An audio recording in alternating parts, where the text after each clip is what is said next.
You're not audible. Bhaskar, Yes, you're yes. not audible. Yes, ma'am. Yes, ma'am.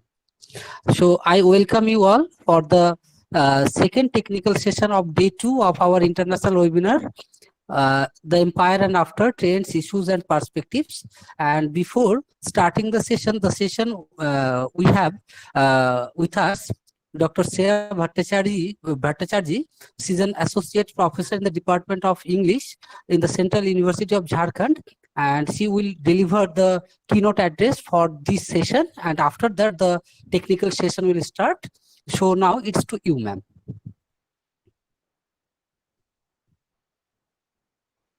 Okay, thank you, Bhaskar.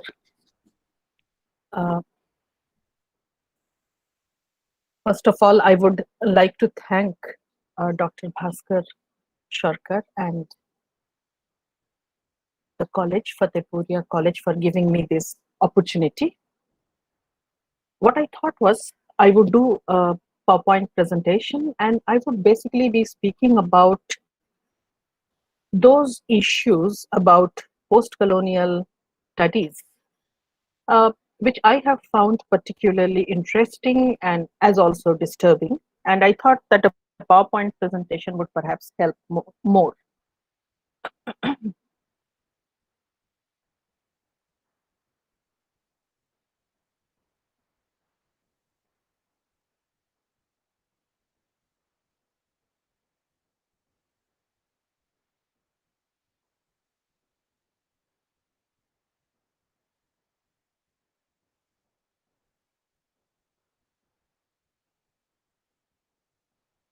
Bhaskar, is it visible? Absolutely visible, ma'am. Bhaskar is visible? Yes, yes, ma'am. It's Right. absolutely visible, So, ma'am. right, thank you. The problem with Google Meet is that you don't get to see yourself. So that's why I asked. So my presentation for today is titled Texts, Contexts, the Post-Colonial Question.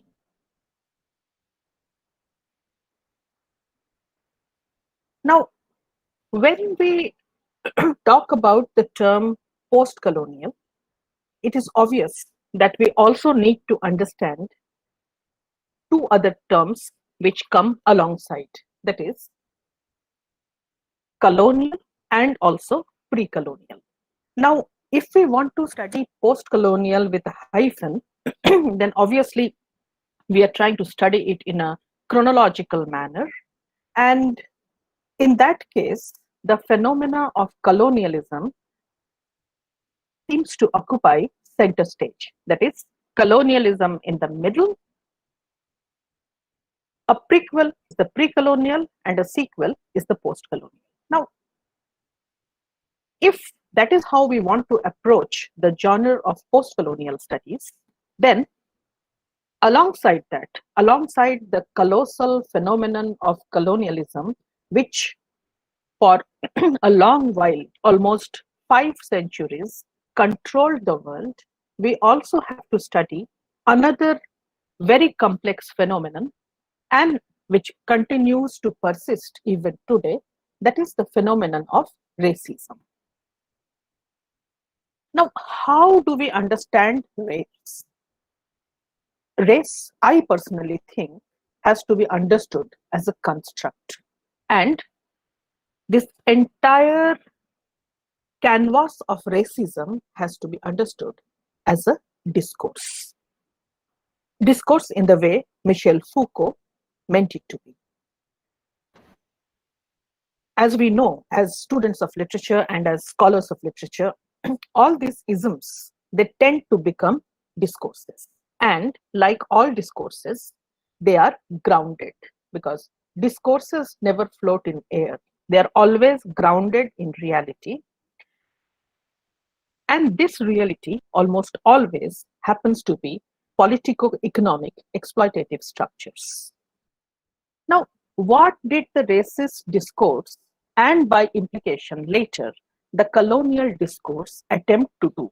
After all, post-colonial studies, I mean, this entire webinar that is being organized on the empire and after, has to do with what was written, what was spoken, what was circulated about the colony. Now, what did these racist discourses and later the colonial discourses attempt to do? And they still attempt to do. What do? They try to justify and legitimize certain very unfair, exploitative, socio-political structures. Now, if we move a little further, and this continues to be something which, deeply troubles me, we come to two major theories of race. The first one is the polygenetic theory of race, wherein the black race was considered to be a different species. You see, you need to justify the brutal phenomena of racism. How do you do it? The first way of doing it was through the polygenetic theory of race, wherein the black race was considered to be a different species. In the later, and for that we have to give credit to Charles Darwin, whom you see on the right side of the screen, and on his text, The Origin of Species, which was published in 1859 and which laid the foundation of evolutionary biology. He stated about the monogenetic theory of race, wherein all human beings were proved to belong to the same species, that is the species of Homo sapiens.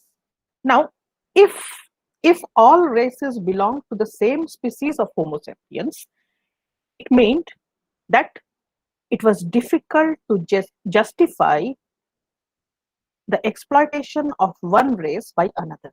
So a concept was created. And what was that? That was the concept of the racial hierarchical ladder, right? So at the top of the ladder, you find the white man, followed by the white woman. Then you find the brown man, then the brown woman.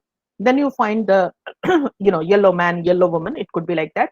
But at the rock bottom, you find the black man. And at the lowest of the low, you find the black woman.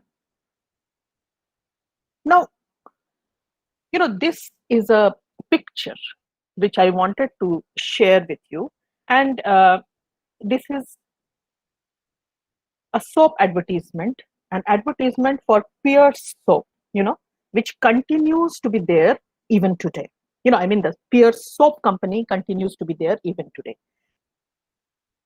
And this is, what I want to show is how popular discourse kind of circulates and legitimizes racist constructs. What is this advertisement about? It is about washing the Ethiopian, in other words, washing the black white. In other words, it was considered to be an impossibility. And therein lay the joke. You can see in the picture a white child scrubbing clean a black child. Now, the next text, which I thought it is of interest to me, is John Bunyan's very famous text, The Pilgrims Progress, which all of us have read at one point of time or another. And there you will remember the two characters, the fool and wantwit, who want to wash the Ethiopian white. And on your right, you can see the illustration by Byam Shaw of the fool and wantwit, kind of trying to wash the Ethiopian white.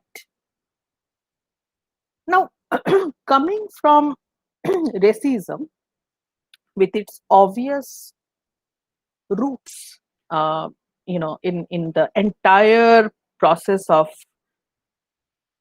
voyaging and slavery, and that's a very long history. We come to the next important phenomenon, that was the phenomenon of colonialism. Colonialism, as we know, is a colossal phenomenon, and its ramifications were astounding. It is hard to believe that Europe, which consists of only 8% of the planet's landmass, between 1492 and 1914, that is, between the voyage of Columbus until 1914, when the first colonies began to struggle for independence and the First World War began. The Europeans had colonized more than 80% of the entire world. And the heyday of colonialism was in the late 19th and early 20th centuries. The next important point is the 0 point in history. Now, what do we understand as the 0 point in history? That is that particular point in history when the first white man set his foot on a prospective colony. Why is that point important? That point is important because any history of the land and the people prior to the arrival of the first white man is relegated to the realm of prehistory, the dark ages, the primordial ages, the period without any history. Now, I will show you two very interesting uh, pictures. One is this picture that you can see on your screen is the discovery of America by this is an engraving by Stradinus, and in it you can see an overtly clothed Amerigo Vespucci, the Florentine navigator, awakening a sleeping America. Right? It is hard to believe that this America would later go on to become a colonizer in itself.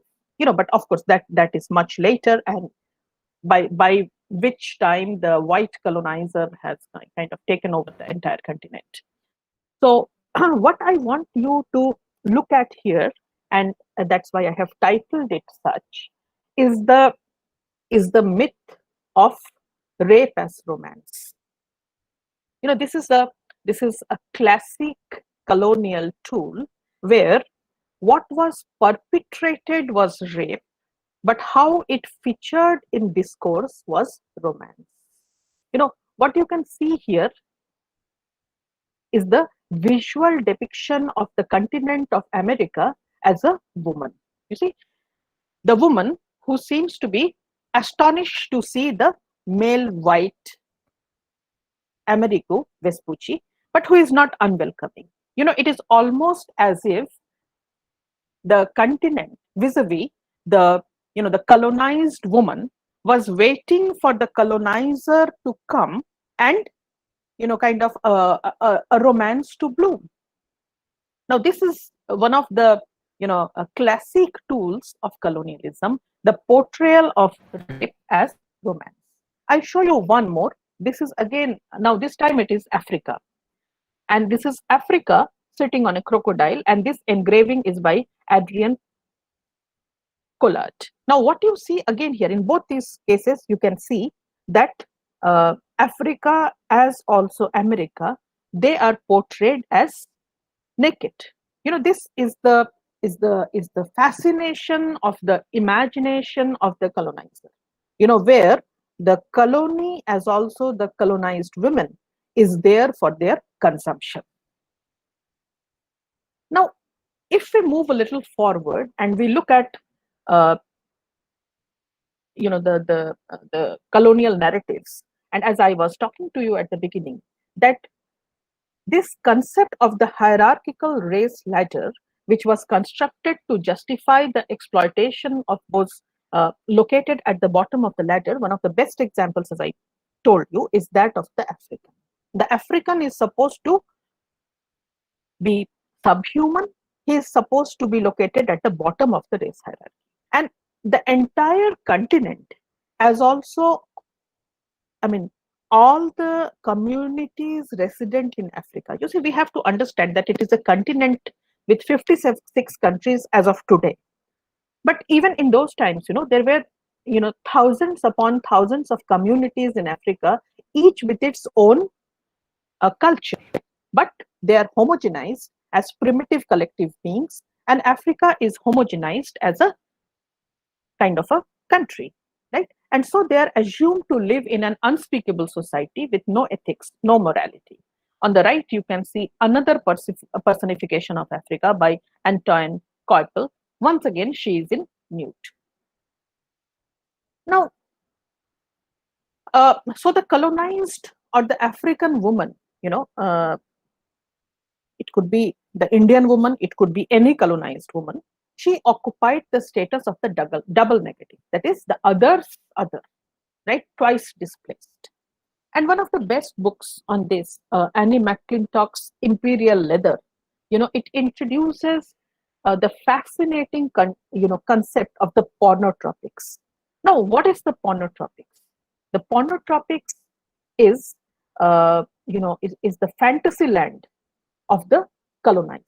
It is the sexual fantasy land where the otherwise Christian constrained imagination of the colonizer is free to run riot, right? And so we see that the colonized woman is consumed by racism, by colonialism, by patriarchy, and also by racist colonial patriarchal power discourses. To move forward, another issue which has always bothered me, and as I'm sure it has bothered all of you who are attending this webinar, is this concept of the colonial gaze. How does the colonial I mean, the letter I as also EYE, how does the I look at the prospective colony? As I just explained, it is the virgin land, by default the virgin woman, and this gaze is blind to many things. It is blind to the local fauna, but it can see the future plantations in the same land, right? Whether it is rubber or coffee or tea, whatever, that would be planted in the colony and so benefit the metropolis or the mother country. Now, this gaze at times seems to be able to penetrate the bowels of the prospective colony, so that they can see the almost foresee the establishment of different kinds of mines, be it gold or diamond or silver, whatever. And very interestingly, this gaze becomes blind and it renders the local cultures and peoples invisible. So in a way, it de-peoples the to be colonized land. And then miraculously, the same land is repeopled by the colonial gaze, but now the same people, the natives of the land, whom the colonial gaze had earlier rendered invisible, now come back as the farm laborers, the plantation workers, the miners. In their own land, the native population is rendered or reduced to be laborers or workers or miners. In other words, the colonized who would work for the colonizer. Now, another interesting phenomenon, and of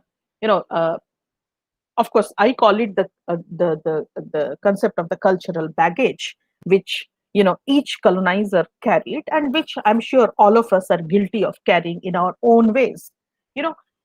The colonizer came to the colony with certain preconceived notions of the land and the people that he was expected to govern. Now, you have to remember, let's take the example of India. You have to remember that an Indian civil services officer who would come to India would be maximum how old? 26, 27, 28, hardly out of the university, and someone who would have taken the examination, right? So what was expected of these officers? You see, it's very interesting. Following the revolt of 1857, and we will talk about it again, certain officers, they felt, for example, somebody like Temple, they thought that a better idea of the colonial subjects was necessary to avoid future unrest. So, an 8-volume official British government compilation was kind of created by Watson and Kay, right? And this book, this 8-volume, The People of India, it contained 468 annotated photographs of the native castes and tribes of India. And each ICS officer was expected to study these 8 volumes before coming to India. And as a result of that, what happened obviously is that he came blind, because this cultural baggage rendered him blind, and he was unable to accept or learn the notions of different cultures that he was expected to govern. On your right, you can see this incredible compilation, The People of India, Volume 1. Here are the photographs. I have taken a few. On the left, you can see the Dandi, a Hindu devotee. This is from Banaras. On your left, on your right, sorry, on your right, you can see the Doshads. It is called a low caste Hindus in Bihar. Look at the kind of imagery. This will get fixated in the mind of the young ICS officer. In the next page here, you can see the Lepcha female, and this is from Sikkim. On your right, you can see the Kol Christians, and this is from where I come at present, that is Chotanagpur, Jharkhand. So you see, this is as early as mid 19th century, and already the conversions have begun. So they are Kol. Now, of course, we spell it as Kol. So these are the Kol Christians. Now, if we move a little further, there is this concept of colonial arrogance. The colonizer felt that he had the right to interpret any colonized culture, and his interpretation was the only valid one. And this brings us to the concept of positional privilege, the term that was coined by Said, Edward Said, and of course we know about Said, Bhabha, and Spivak, the holy trinity of post-colonial studies. Why was the colonizer able to interpret any colonized culture? And why was his interpretation the only valid one? Because he was at a position of privilege, right? Now, in the next, slide, I'm going to show you this Macarthur's universal corrective map of the world. You see, this is something which has always intrigued me. That is, if the world is round, if it is a globe, how come we find that Europe is at the top and North America is at the top? If it is a globe, it could just be the reverse. For example, look at this map. Here you have South America on the top, you have Australia on the top, you have Africa on the top. Can we also think like this? Is this also possible? Right? I mean, I think the time has come for us to decolonize, and if we need to decolonize, our, as Raymond Williams would say, we need to unlearn, certain things that have been drilled into our minds. Now, as we know, among the many colonial tools, one important tool was that of othering, and I'm sure all of you are aware of the binary opposition that was created by the colonizer, that of the self and the other, the civilized and the savage or barbaric, the Christian or the pagan or heathen, and light and darkness. And Abdul Jan Muhammad, in his essay Manichaean Aesthetics, talks about it. He talks about the dominant model of power and interest relations in all colonial societies is the opposition between the putative superiority of the European and the supposed inferiority of the native. Now, to support this, there was the civilizing mission. It was the self-justificatory ideology constructed especially for this purpose. What is the civilizing mission? That the light of knowledge is being carried from the mother country to the colony, periphery, to the margin. And look at how interesting it can be that the myth of the white man's burden, with the civilizing mission comes the myth of the white man's burden.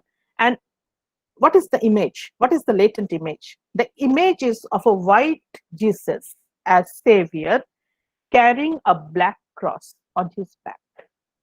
And what does it suggest? it suggests a justificatory discourse, that is, it legitimizes the exploitation of the black colonized by the white colonized. The next important colonial tool is that of stereotyping, and as we just discussed, the 1857 revolt in India was a landmark event that shook the roots of the East India Company and compelled Queen Victoria to become the Empress of India the next year, that is 1858. Now, if we look at the discourse, there is a very significant change. You see, prior to 1857, the adult Hindu colonized male was portrayed as docile and effeminate. But post 1857, the Hindu male becomes stereotyped as sexually excessive, compulsive rapist. You see, and what is the defining moment? The defining moment is 1857. Right? Now, another stereotyping which I have talked about is about the entire African continent being homogenized as one country and all Africans being homogenized as collective beings. And one of the classic examples, of course, is that of Joseph Conrad, who, being one of the most progressive writers of his time, nevertheless, he is conscious of this entire imperial project, the loot and plunder that accompanies it. But he is completely blind to the way he has portrayed the Africans as homogenized, as subhuman beings, as kind of monkeys just off the trees. And the tragedy is that this kind of stereotyping continues even today. This was written in 1899, Heart of Darkness. But if you look at Binyavanga Vainana's text, a small essay, How to Write About Africa, it is there on the net feed. I suggest that all of you please read it. He passed away very recently and at a very young age, and he's one of the brightest writers, I think, today from Kenya. And here he writes how even today, when you wish to write about Africa, and obviously this can be extended to any erstwhile colony, he shows what are the stereotypes that you need to perpetrate so that your audience is satisfied and your book makes big money. The next important colonial tool, was ascription. And what happened in ascription was the labeling of certain negative characteristics onto the othered culture, onto the colony, to demean it or dehumanize it. And one of the classic examples of ascription is that of cannibalism. You want to demean a culture, you want to dehumanize a culture, you portray that culture as cannibalistic, right? You do not need to check the facts and figures. You can just, say it. All of us have read Robinson Crusoe.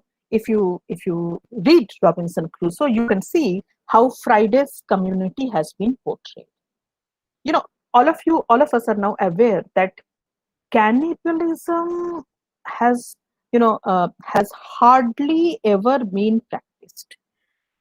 What instances we find is of ritual sacrifice, and that happens in the rarest of the rare cases, right?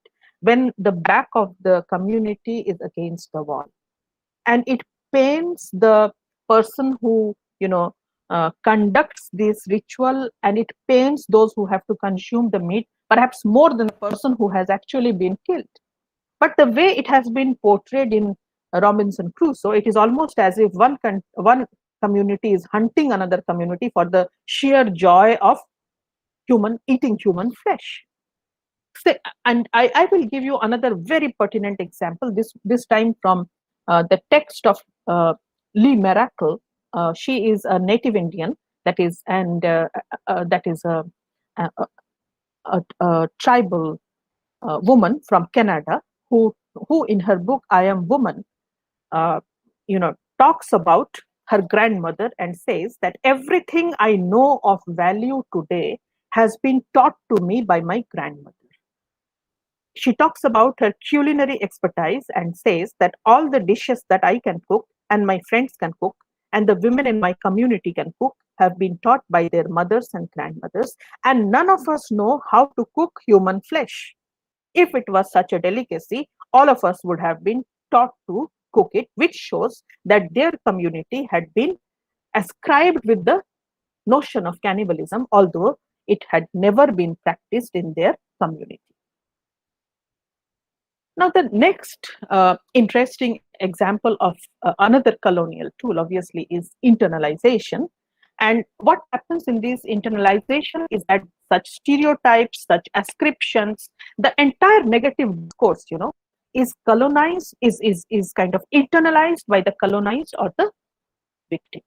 It is similar to the internalization of negative tenets of slavery by the enslaved. In fact, the noted Afro-American woman writer Maya Angelou says in her 8-volume autobiography, I Know Why the Caged Bird Sings. She talks about the fact that why is it that the enslaved families, the descendants of enslaved families should feel the shame and not the slavers? How strange. But this is how internalization works. Chinua Achebe, in his remarkable essay, An Image of Africa, Racism in Conrad's Heart of Darkness, he talks about it. He says that, he thought he was a big lover of Conrad, and he thought that he identified with the lead character, like all of us have done who love Conrad, Marlowe. But he realizes with a shock that he is not Marlowe voyaging all over the world. He is not voyaging on the Congo. He is supposed to be the black monkey who is jumping up and down on the banks of the river Congo, right? And that is an eye opener for him.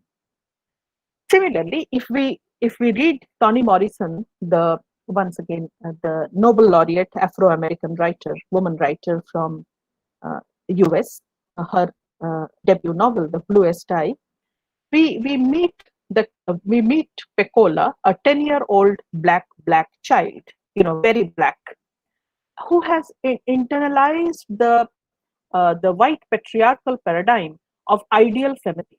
And what is that? That is an impossibility.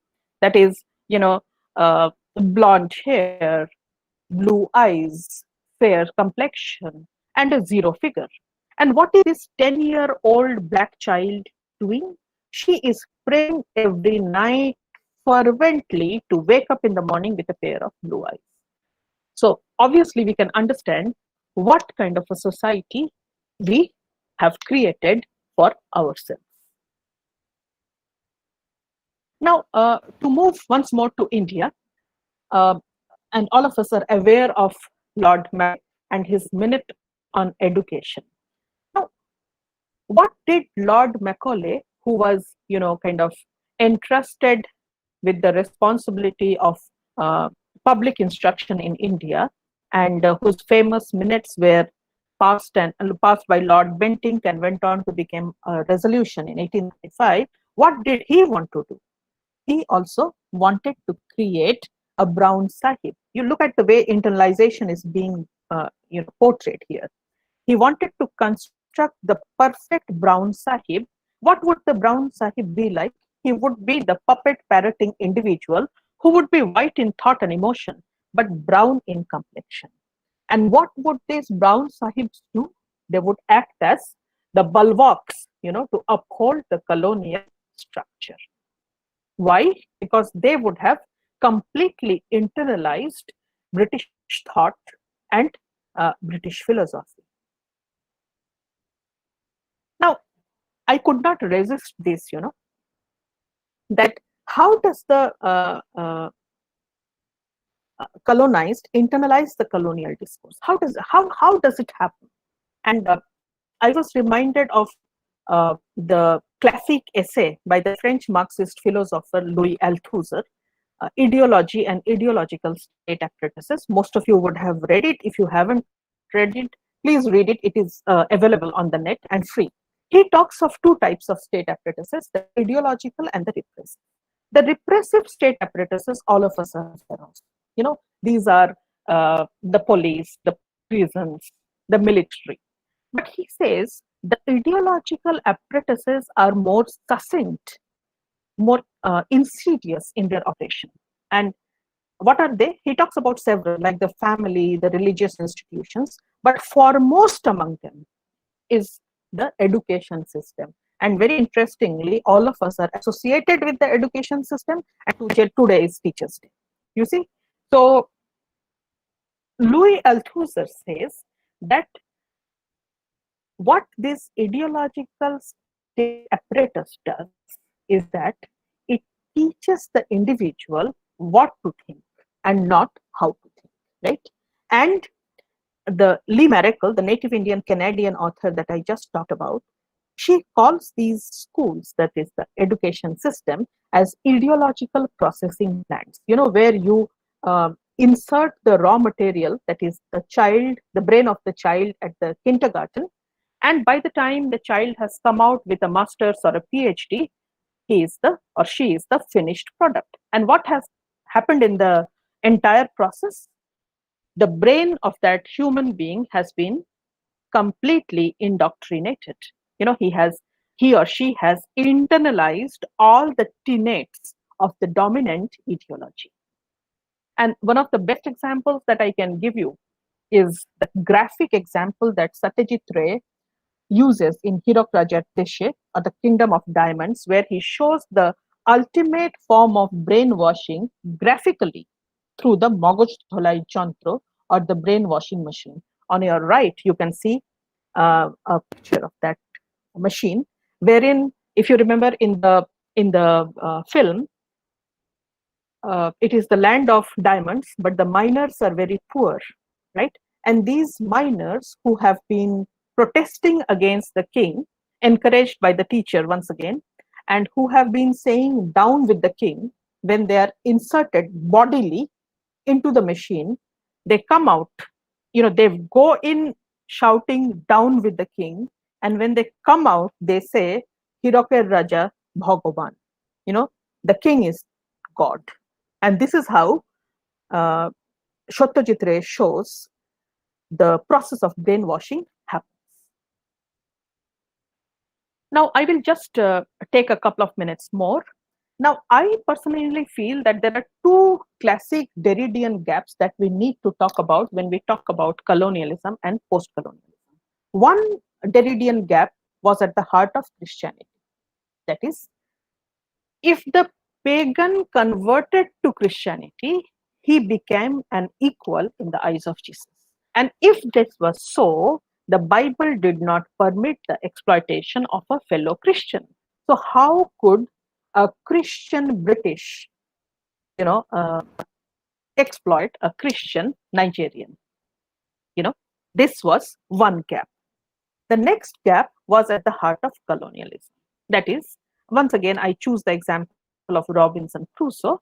So Crusoe learns the language, Friday learns the language of Crusoe, Friday learns or converts to Crusoe's religion. Obviously, over time, Friday would also learn the concepts of the French Revolution, equality, liberty, and fraternity, and demand that. In fact, one of those texts which can be given a beautiful post-colonial reading is The Tempest, where Caliban challenges Prospero and says, "You taught me language, and my profit on it is I know how to curse.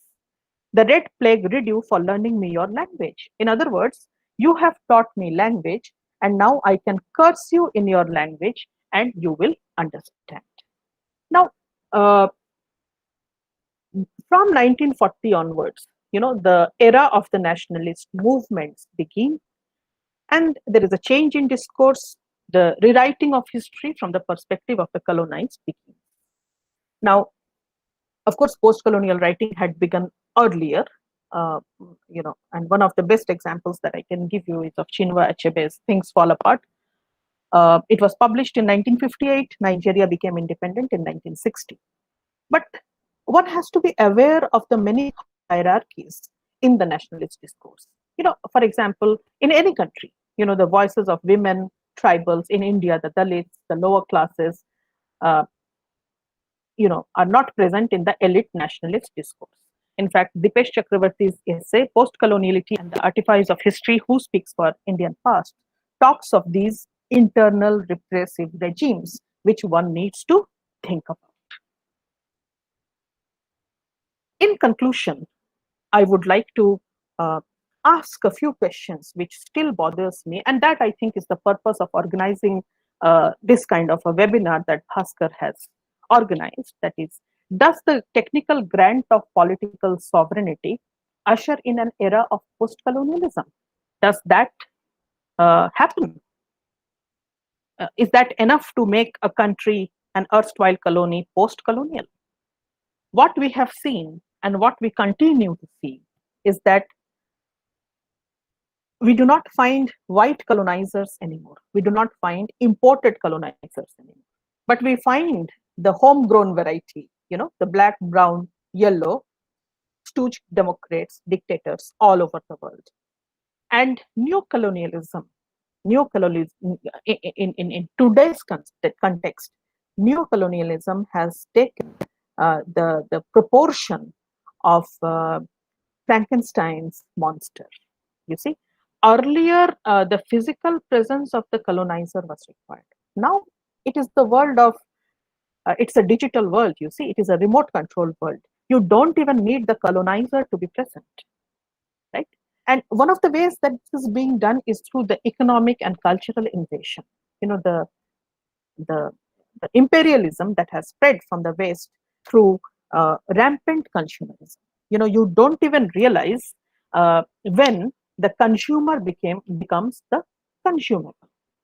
One is not even aware. In fact, a very good example that I can give you is that a child is no longer, a human child. The child has become, a Kellogg's baby, a Bonvita baby, a Complan baby, you name it. You see, this is how consumerism spreads. You think you are consuming, but you do not know when in the process you yourself have been consumed. So what I'm suggesting, in other words, is that one has to be conscious of these things if one really wants to achieve some kind of decolonization. And what would that entail? Excuse me. That would entail a kind of a different vision. What we need to think about, perhaps, is not so much in terms of a post-colonial era, but in terms of a post-exploitative era. The time perhaps has come to unlearn and to think of an era where such exploitative hegemonic structures would not be, would gradually be dismantled. And as I have just chosen this to conclude. Arvind Adiga's text, The White Tiger, I do not agree with it on many things, but on one thing I agree, especially at the ending, where he says that so long we think, especially the present generation, we think that we can recline on the couch, and treat ourselves on potato chips and watch endless detergent advertisements on the color television and think that our revolution would come from somewhere else, from China, from Pakistan, from Sri Lanka, wherever. That revolution is not going to happen. We have to be involved, we have to unlearn, we have to be conscious of the power structures. Only then can we resist, dismantle, and bring about some change. As Chinua Achebe says, no revolution is going to be sudden. It is going to be piecemeal. It is going to be slow. It's going to take a lot of time, but then ultimately, perhaps, it is going to happen. Thank you. Thank you, ma'am. Thank you for such insightful lecture. And as it is a keynote address, so question answers are not allowed. So if anyone consider that they have any questions, then they can write in the chat box in YouTube or even in the chat box in Google Meet, and I would certainly send them to say Advertisement ma'am later. And as there is the limitations of time, so with your permission, ma'am, I move forward to paper presentation, and Yes. the first paper presenter of this technical session is Priya Chakraborty. Priya Chakraborty did her masters from Bardhaman University, and she qualified NET twice in June and in December, and she is thinking to pursue research work in future. And the title of her paper is Marginalized Women and Non-Human Animals, Post-Colonial Eco Feminism in Perunal Murugan's Punachi, or the story of a black goat. So it's to you, Priya Chakraborty. Please begin your presentation. Hello, am I audible, Yes, sir? yes, you are perfectly audible. Yes, Just please. begin the presentation. Hello, I am Priya Chakraborty and I am from the University of Bardhaman. I am really glad to present my paper in front of such eminent teachers and scholars on the auspicious day of Teachers' Day. Hope you all are doing well in this pandemic situation. The title of my paper is Marginalized Women and Non-Human Animals, Post-Colonial Ecofeminism in Perumal Murugan's Punachi, or The Story of a Black Goat. As the title suggests, I will be talking about the subjugation, oppression, exploitation, and maltreatment of men on women and nature and non-human animals in particular. In the wake of COVID-19 situation, when only love, compassion, and humanity can save us from this impending doom, we are witnessing such incidents like rape, an increase in marital rapes, domestic violence, and even child marriages in countries like India, Bangladesh, Pakistan, and so on. And also, we are witnessing such incidents like the death of an elephant from consuming a cracker field fruit given by the villagers in Kerala. In this light, Punachi can be read as a scathing attack on the patriarchal view of treating women as sexual objects and the capitalist outlook of exploiting domestic animals in gaining profit. In this light, I will start reading my paper.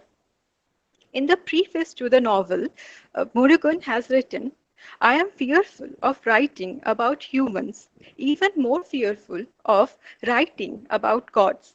Goats are problem free, harmless, and above all, energetic. Therefore, I have chosen to write about goats. This remark very implicitly brings out the dual purpose of criticizing the inhuman behavior towards nature and non-human animals and the patriarchal subjugation of women in Indian society. As the translator Raman Kalyan has himself pointed out that Punachi, who experiences both the promises and structural violence embedded in the life of a female. Swarnalatha Rangarajan, in her book Eco-Criticism, Big Ideas and Practical Strategies, has talked about the researchers and activists who are of the view that post-colonial ecofeminism is essentially a part of post-colonial eco-criticism, which is built on the insight of diverse domains such as environmental justice, ecofeminism, and other discourses of decolonization. Post-colonial ecofeminism draws a parallel between the colonizations of the white and the colonial subjugation of women and nature by the patriarchal ideologies of third world countries. The term ecofeminism was coined first by French feminist François de Eubon to describe the large-scale violence inflicted on women and nature as a result of man domination. And it has been pointed out by Rangarajan in her book as well. It is Vandana Shiva who brings out the connection between the condition of women and nature in a third world setting. In her book, Staying Alive, she has stated, quote, contemporary development activity in the third world superimposes the scientific and economic paradigms created by Western gender-based ideology. And the marginalization of women and ecological destructions are a result of these development programs. As a result, the integrity and the productivity of both women and nature are exploited. As non-human animals are very much part of nature, they also have to bear the burden. As Professor Rangarajan has brought out, that post-colonial studies undo the damage done by the Western thought, which has constructed the animal as the binary of civilization. In this light, this paper will fathom to link the link between women, animal, and violence through the lens of ecofeminism. The story begins like a fable. Once in a village, there was a goat. No one knew where she was born. The birth of an ordinary life never leaves a trace, does it?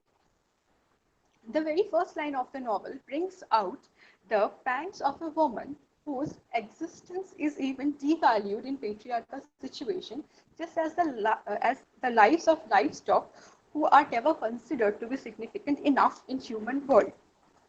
Punachi was a very small, feeble, worm-like goat gifted to her owner, the old man, by a giant-like figure on the Udakan Hills.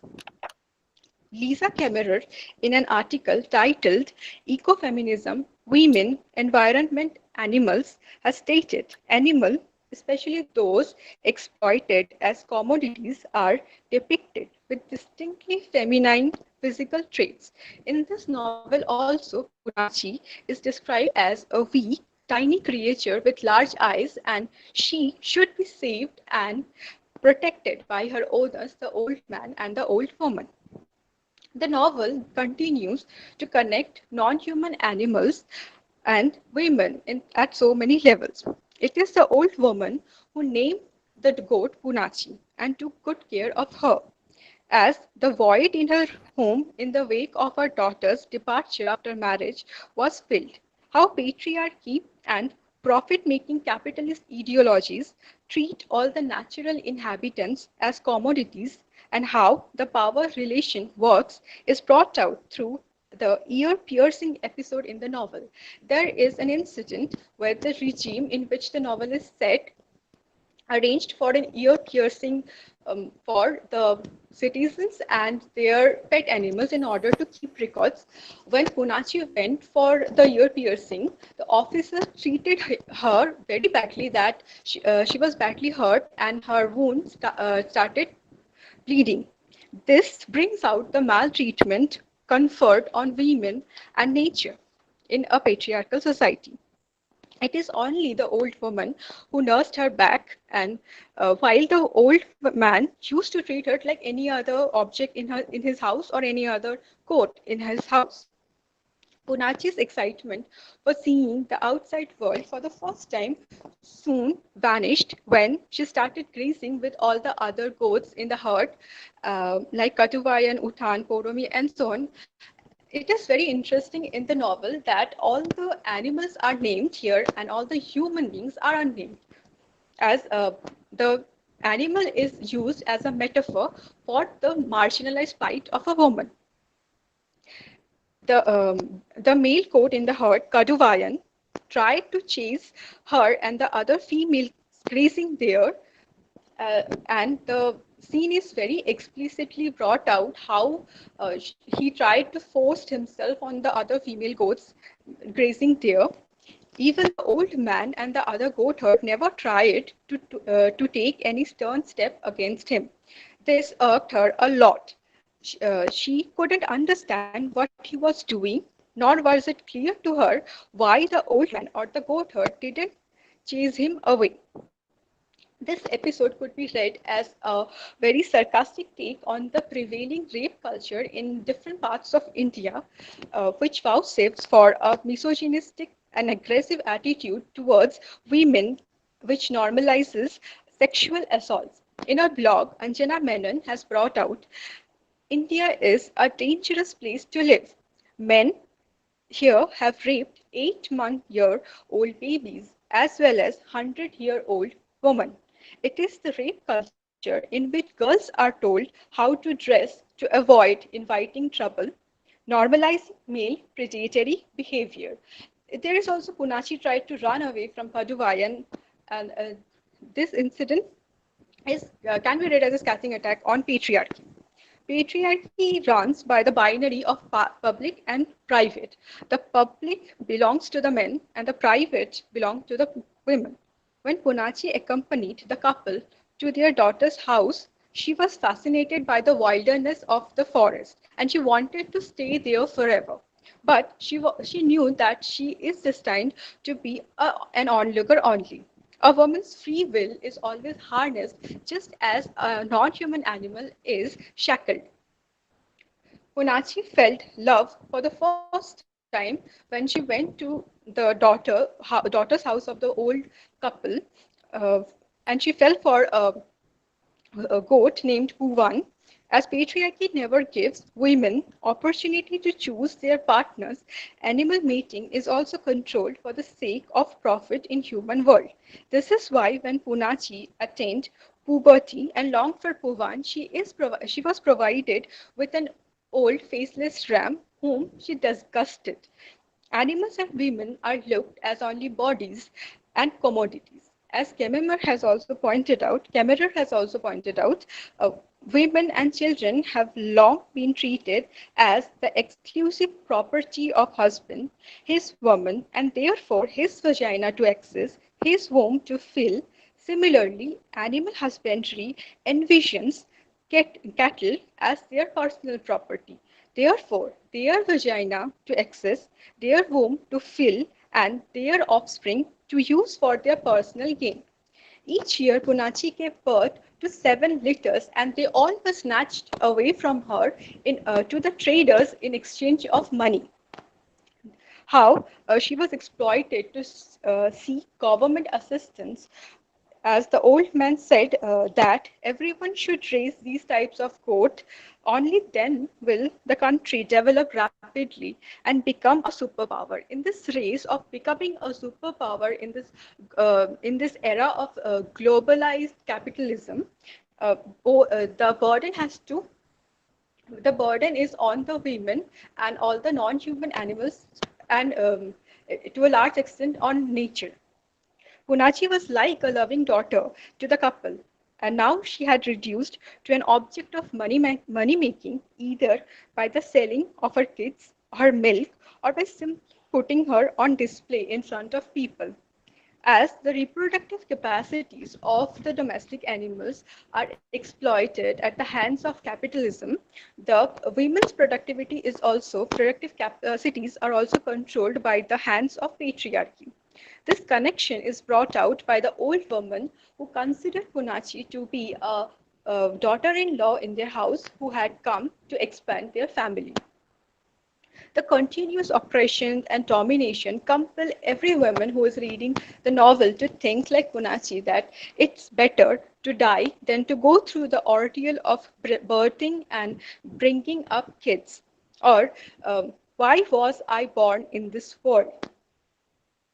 Rangarajan in her book has pointed out that Vandana Shiva was emphatic about that marginalization of women and the loss of biodiversity go hand in hand.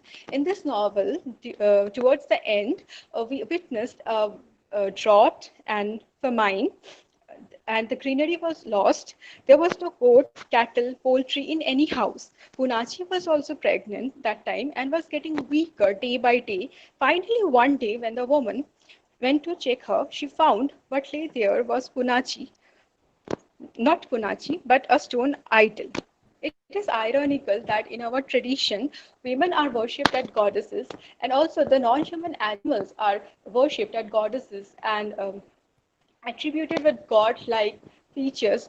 But these two types of these two types of forms are subjugated the most. As Kalyan Raman himself points out, she turns into a stone idol at the moment of her death, harking back to a hoary tradition in the folk culture of Tamil Nadu, whereby the memory of an innocent girl destroyed by the random and ever-present violence of the world is worshipped as deity. In this way, Perumal Murugan brings out the pathetic condition of a woman in a patriarchal society through the veneer of a pain-stricken life of a black she-goat. She becomes the metaphor for every woman who is marginalized and subjugated at the hands of patriarchy. And the ecofeministic approach to the novel will make the readers aware of the subjugation, oppression, colonization of women and nature even after so many years of independence. And it will also establish the fact that, in the words of Vandana Shiva, women in India are an intimate part of nature, both in imagination and in practice. Thank you.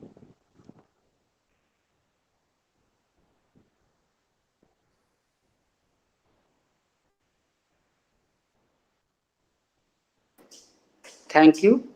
Thank you for such nice presentation. And now I would request Sarah ma'am, if she has any question, then she can ask. And I also request the viewers in YouTube that if they have any question regarding this presentation, then they can write the question in the chat box. Ma'am, it's to you. No, I think it will be a good idea, Bhaskar, if the three presenters can make the presentations and we can take the questions at the end, if that's okay.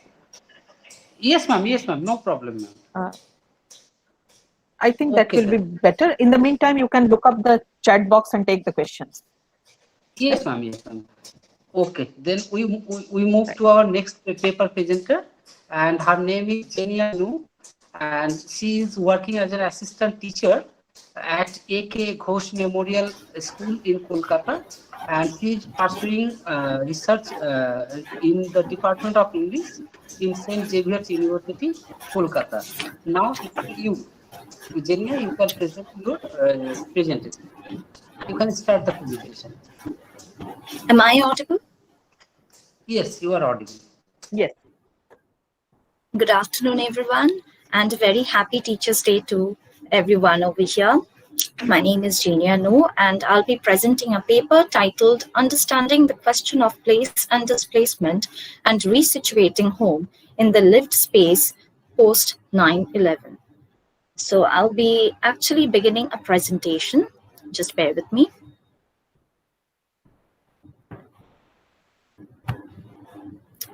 Yes, my paper actually seeks to understand the dialectics of place and displacement in post 9/11 America by examining the narrator's experiences of shifting perspectives through space and time in the short story Monsoon by Namrata Verghese. The shifting definitions of place is studied in the present context affected by the factors of race, origin, ethnicity. Immigrants, voluntary or forced, try to find the comfort of home. But in the post 9/11 era, the search for home remains questionable. During the study of this quest for home, I shall examine how questions of hegemony, ideals of citizenship, racial and ethnic prejudices, and misrepresentations of culture have serious ramifications for these processes of displacement. Following the drastic changes in the US immigration policy, the idea of home has been reconceptualized in official and private discourses both.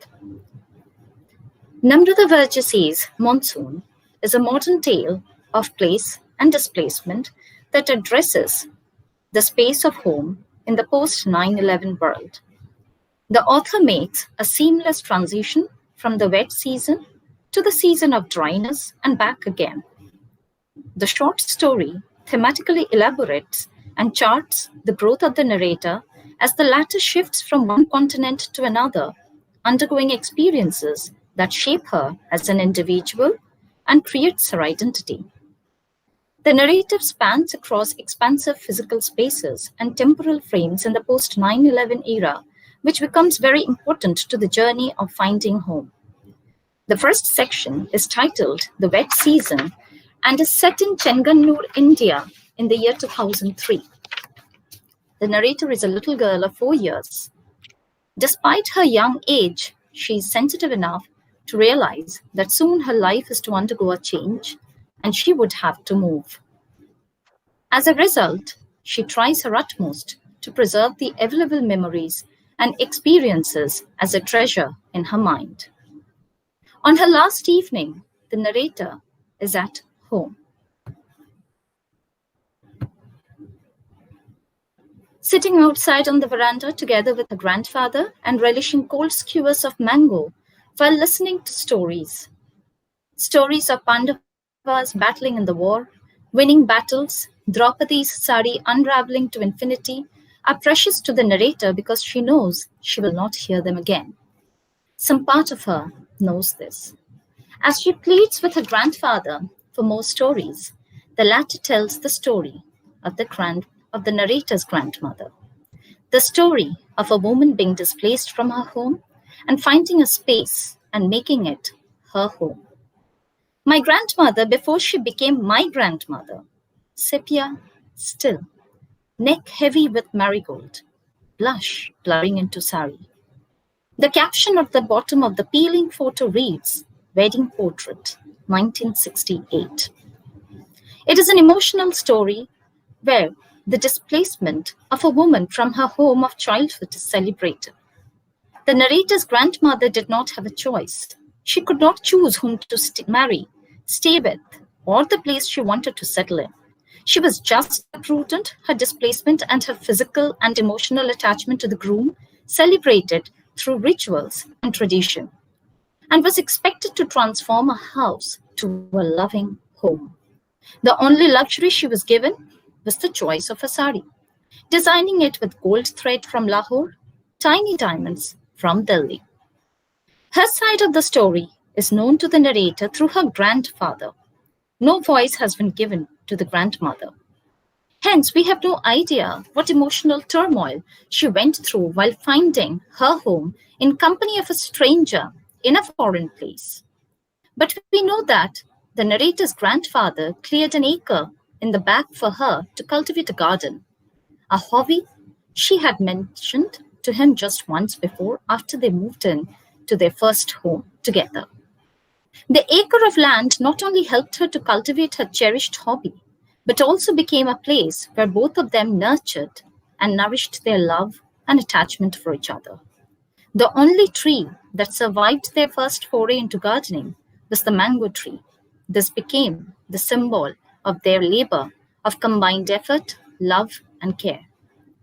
Thereafter, both of them welcomed every monsoon by eating the fruit together. Even after years of her grandmother's death, the narrator's grandfather continued the ritual. His practicing of the hobby and taking care of the garden in her absence ensured that the memory remained alive and the space filled with her presence that made him feel at home. The practicing of the ritual of ushering monsoon with the first fruit of the season made him feel not alone and at home. The story made both the grandfather and the narrator lose in their respective memories and nostalgia. Memories and stories are important for they occupy a mental space that makes it easier for a person to remember, stay rooted, and feel at home. The memories created together at their physical house evoked a feeling of hominess, as Bhava once talked of in an interview which was later published in the Diasporic Constructions of Home and Belonging. It evolves an attachment to the place or place attachment, a core concept in environmental psychology that helps us in a way to understand why people feel at home and also how displacement, forced or voluntary, can be so traumatic for individuals or groups. The second section of the story is titled The Dry Season, which surprisingly spans across various physical spaces and temporal frames. The narrator begins her journey of displacement and her quest for home at a very young age. She tried her utmost to cling onto the pillar of her home. She refused to move, but her grandfather's glib tone coaxed her to undertake an adventure. Her displacement can be compared to that of her grandmother's. Both of them were given no choice.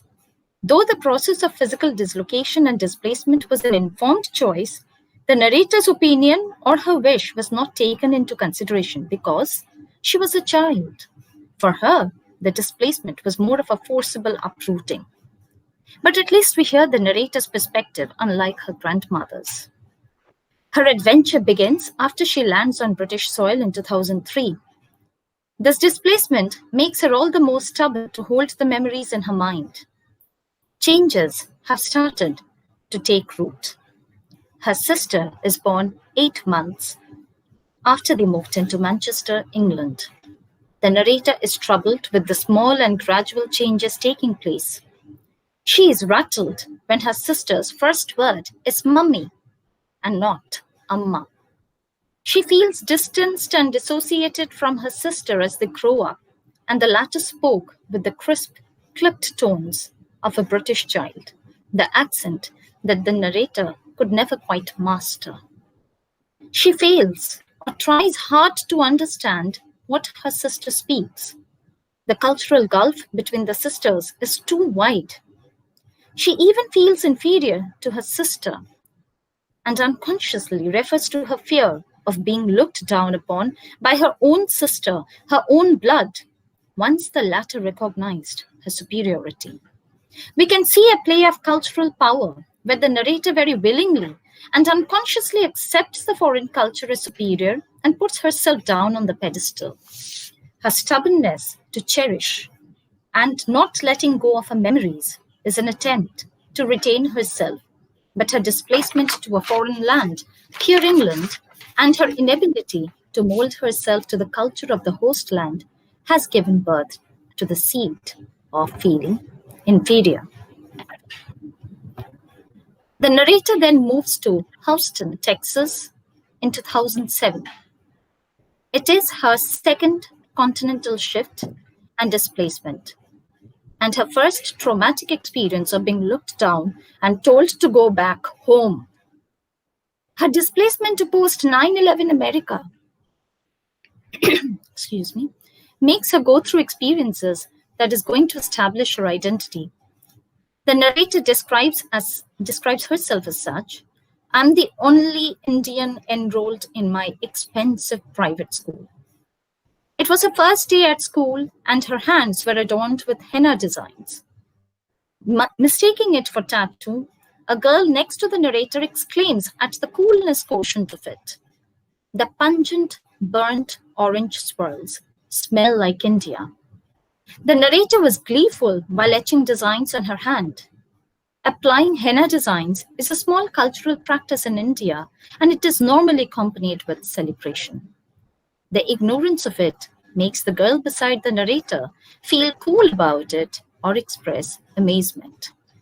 However, that shatters when a response from the back of the classroom explains the cultural practice as devil worship by Indians and defines Indians as savages. Here we can see how the foreigners, particularly the citizens of the first world countries like US, perceive a third world nation and its culture. More disturbing is the fact that a teacher who is supposed to be the repository of knowledge and a figure to create awareness for creating a better, harmonious world, twitches her mouth at the girl's remark.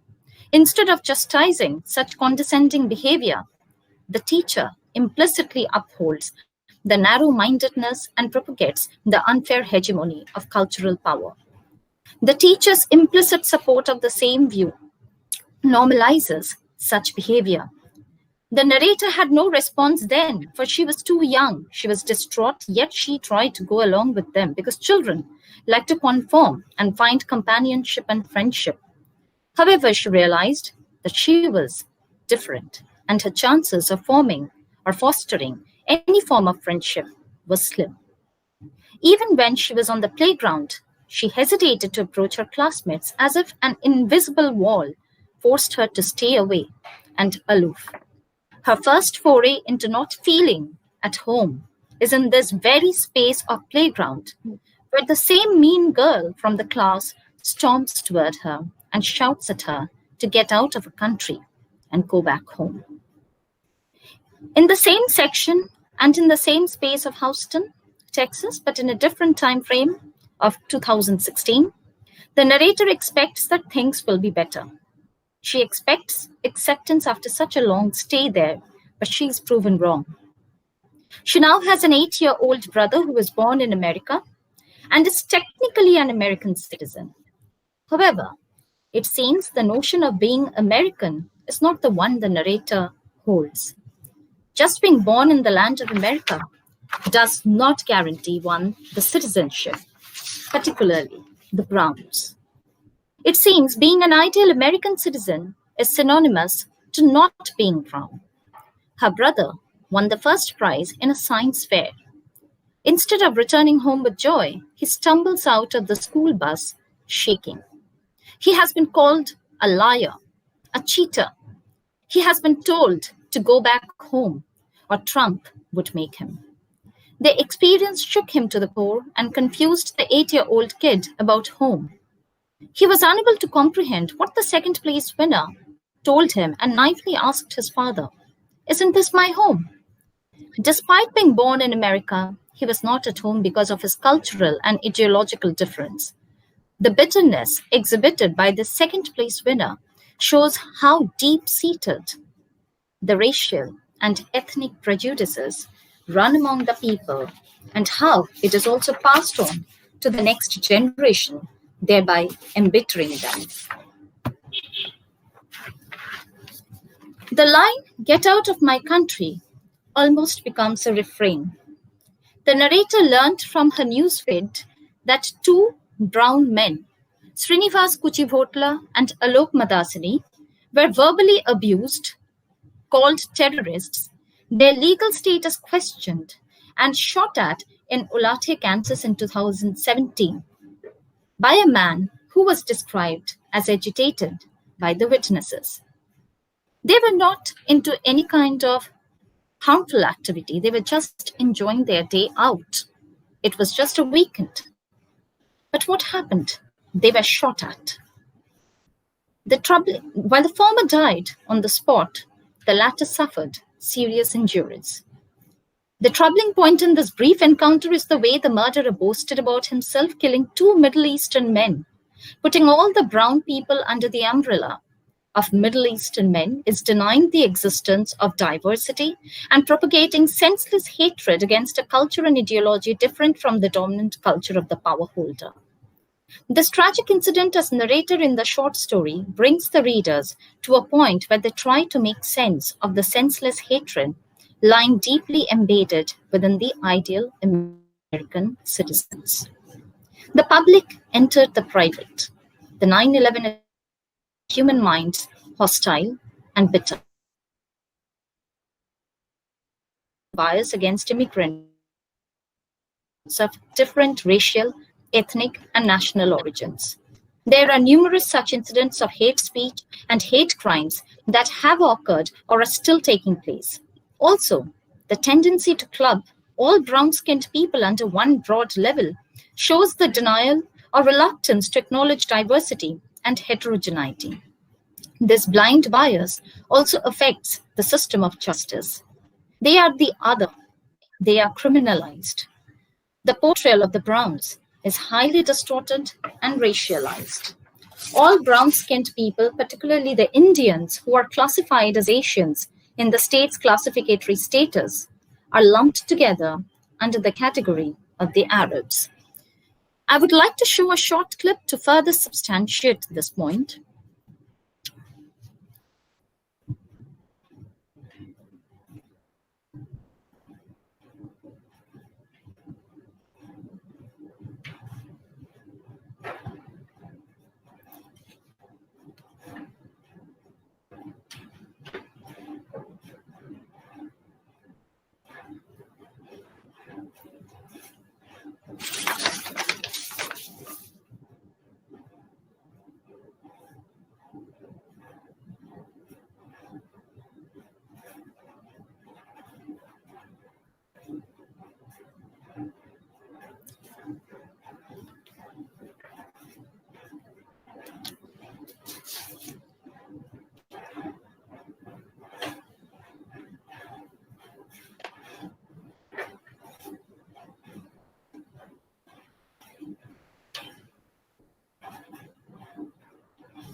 Have you been able to do it, Kenya? Yes, ma'am. Have you been able to do it? Yes, I have already done it, ma'am. But it's not visible on the screen. Isn't it? No, Bhaskar, are you able to see? No, nothing is visible. No, nothing is visible on the screen. Just a moment, ma'am.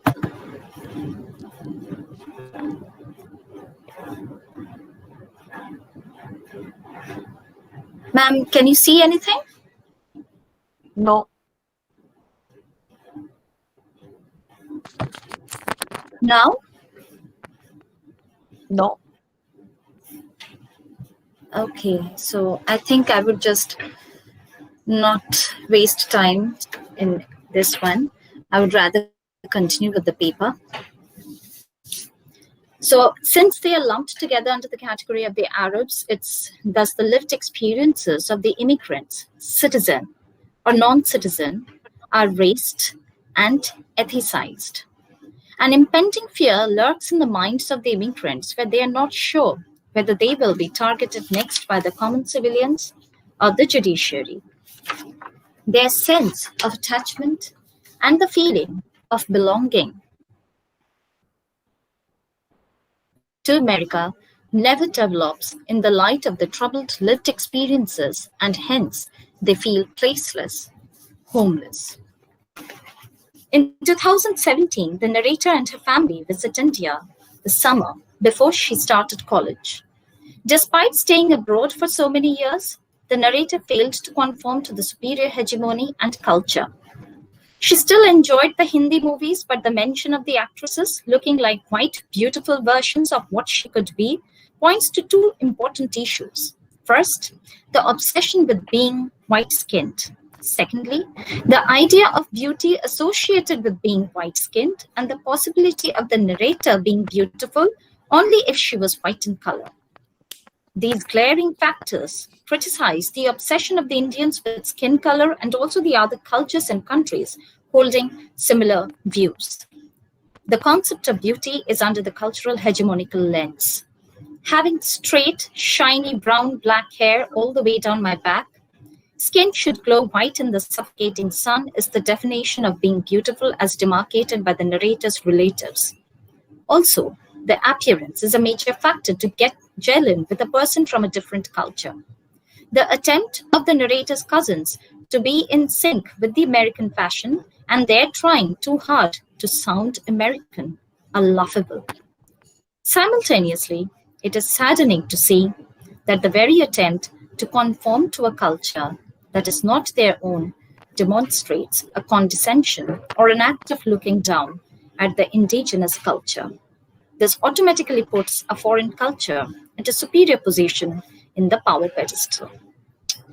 Moving on to the text in hand further, we observe a gradual breaking apart of the strong bond between the narrator and her homeland and her culture. It is on this visit that she realizes that the place that she once associated with being home is not home anymore. She has become a tourist in her own home country. Her appearance is wrong. Her accent of her mother tongue is wrong. Unlike her Facebook friends who are able to claim India in a certain way, the narrator fails to do so. She feels like a fraud, clinging to the culture that is hers and yet not hers. Her experiences of cultural dissociation from her close relatives and also the dementia of her grandfather symbolically connote that the narrator's sense of attachment is in the process of receding. She's gradually losing her sense of home, the one person who is integral to her childhood and its memories. Her grandfather is having fluctuating memories. This fluctuation and confusion of recollection of memories symbolically relate to the gradual detachment that the narrator is undergoing. The dry season continues in Atlanta, Georgia in 2017, where the narrator begins her college education. This is a site for a repository and exchange of knowledge exchange. The narrator becomes conscious of the existence of words like microaggression, hegemony, discrimination, gaslighting, trauma. It is ironic that all these are the very definitions of the myriads of experiences that the narrator lives through since her displacement, and she learns about these terminologies in a college in the host land. Her lexicon is enriched, but her identity, ethnicity, and her sense of self have been turned red, raw, and scabbing due to the string of experiences offered by the host land. This section of the dry season offers us an insight into a lot more ironic and oxymoronic occurrences that enrich the humor of the story, but is at the same time scathing. The official government-issued document declaring an individual residency status legal alien cannot be more oxymoronic. Also, the mistranslation of the word namaste as honoring the way your body moves by her white yoga teacher in a mostly white class forces the narrator to cut skin, to taste metal. But she remains mute, for her grades in the class depends on her judgment. Another incident of the hegemonical power equation that forces her to conform to the dominant culture without any active resistance. This unequal power structure gives the whites the power and the position to mistranslate and misrepresent a culture that is different from theirs. They do not even bother to learn. They are arrogant enough to throw a westernized and distorted light on the othered culture. Coming to the final section of the story titled The Wet Season, the narrator is once again back to Chenganur, India in the year 2018. However, this becomes a journey that leads to her final detachment and displacement. Due to his worsening Alzheimer's condition, the narrator's grandfather stays with his eldest son, and the home is sold off for industrial development. Thus, the very space and place where the physical structure of home stood is demolished. The narrator's physical attachment to the house shatters. With the death of her grandfather, the narrator loses her last link to the human attachment, the person who gave her the feel of home. Thus, the psychological attachment ends too. And it is quite symbolic that just in time for the funeral, the narrator and her family receive green card, which officially declares them to be legalized citizens of America, thereby seizuring off their legal relation to their motherland, their nation. The cut is almost clinical and complete. The narrator revisits the site of her home along with her parents, but all she finds is a heap of bricks and wood. Memories of her grandfather and the mango tree wash over her. While running her hands over roots, rough and tangled in the earth, the narrator realizes that she has unearthed the mango tree. In an attempt to recreate the magic of her grandfather and her childhood home in her new displaced but legalized home, she packs the earthy mess in her suitcase. She tries to recreate a space of comfort for herself where she can recuperate and stabilize herself after the racial attacks and the verbal abuse she faces outside her home in America. She has reconciled with herself to live an in-between existence. For now, she keeps her head low in fear of being subjected to retaliation in any form. Lived space is the home.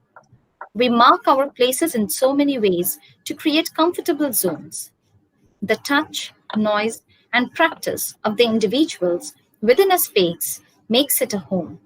The articulation of the subject, here the narrator, to the object, here the mango tree roots, gets caught up in a mutual becoming. That is home. However, the American entry rule prohibits the entry of foreign invasive species. Her failure to get it inside her new nation deprives her of the chance at comfort and hominess she is seeking. The narrator is displaced and rehabilitated. Her attempt to recreate the magic of her old home and the continuation of cherishing the fond old memories is thwarted. She has been legally allowed to be a part of the nation and establish her home, but it is a displaced, legalized one. Her search for a physical home ends finally in a foreign, adopted nation. But the comfort of a place that identifies a space as home eludes the narrator as well as the readers, for home is not the place of origin, neither is it the place where it won from. Home is the present and the past cohabiting. It is where we are. Thank you.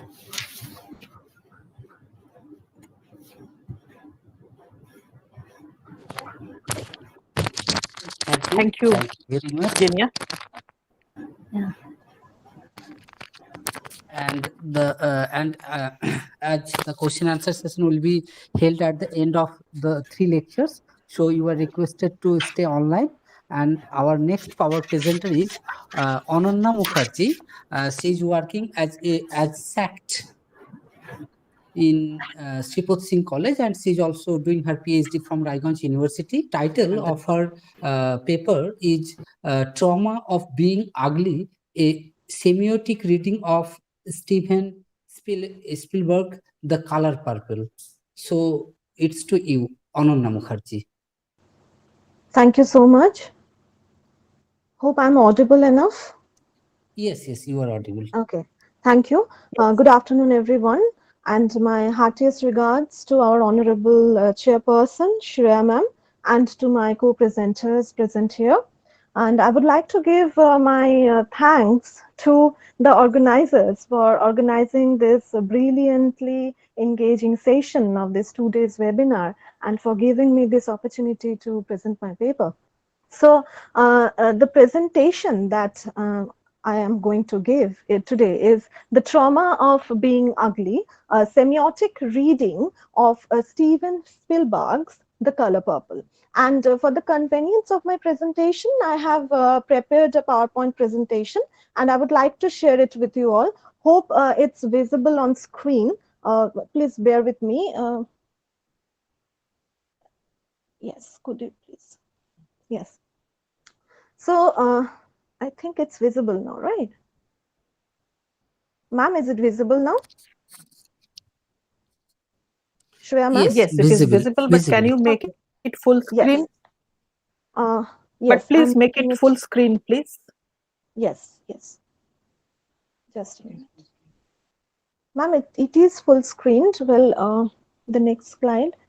Well, I think this one. Yeah, just 1 minute, ma'am. Yes.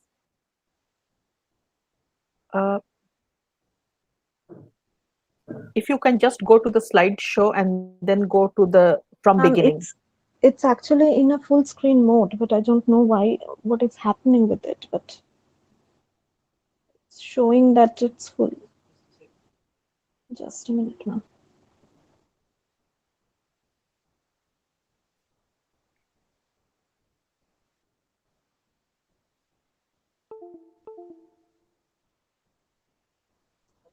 Bhaskar, how much time do we have? Okay. Ma'am, I think now it's visible. Yeah, it's visible. Okay, we'll go with this. Yeah. Sorry for the, yeah, but, okay, now? Is it okay now, ma'am? It's okay. I mean, 2 slides are being shown simultaneously. Okay, Okay, actually, it's the same slide that shows the next slide, actually. Okay. So, And yes. wait, Ananya, okay. There's a message that you need to complete your Yes. presentation by 3:45, okay? Or 3:45, maximum, okay. That or would be maximum 3:50, maximum 3:50. okay. I would Because definitely try. Yes. yes, because Yes. from 4 p.m. there is another session. Okay, I would definitely try. Yes. Okay. So to start with my paper, actually, I would like to talk about the politics of ugliness that I have quoted already, the politics of ugly. And the trauma studies traces its origin in a deeply rooted wound that coexists with a psychological injury as well as a physical scar. It engages a repressed memory by encouraging an urge to suppress, considering recuperation to be taboo. So the filmic text, there are some modes that Spielberg has kind of interpreted newly, and that is somehow different from the original text, that is by Alice Walker's The Color Purple. And when we visualize the movie, that is The Color Purple, that is directed by Steven Spielberg, so there are certain points that creates a semiotic diaspora in the film, and that reifies the image of the original text. So it actually relies on the repressed memory of the original text. So to talk about the next slide, that is the film adaptation. So the film adaptation is, I would definitely like to quote John Ellis. I quote that the adaptation consumes this memory, aiming to efface it with the presence of its own images. The successful adaptation is one that is able to replace the memory of the novel with the process of a filmic or a televisual representation. The fruitfulness of the adaptation is the degree to which it can rework and replace a memory. So the filmic narrative is actually strategically allows adaptation without any constraints and for the purpose of achieving a desired impact. And for doing that, this sometimes reconstructs the original text. The relation of Spielberg's filmic text and Walker's text intersects by creating a dialogue. We can say that. So here what happens is that now question arises that how the author became individualized in a culture which invokes other relative associations with interiority and exteriority of expressions. Spielberg's strategical use of the screen to project linguistic and cultural empowerment could be identified with his vivid use of signs and symbols, as this become an inseparable mode of appropriation for the 1906 Afro-American culture of Georgia. So now I would like to focus on the semiotic reading of the films, as we are seeing on screen that there is a definition by Locke, and Locke is saying that in his essay concerning human understanding. So he is saying that the semiotic or the semiotic is actually the study of science, or he is actually using the term doctrine of science. I would definitely like to quote Saussure in his work, what he is saying about science in his work, Cours de General Linguistique. He has defined semiotics as a science that studies the life of science. I quote, "Within society is conceivable, it would be a part of social psychology and consequently of general psychology. I shall call it semiology. Semiology show what constitutes science, what laws govern them.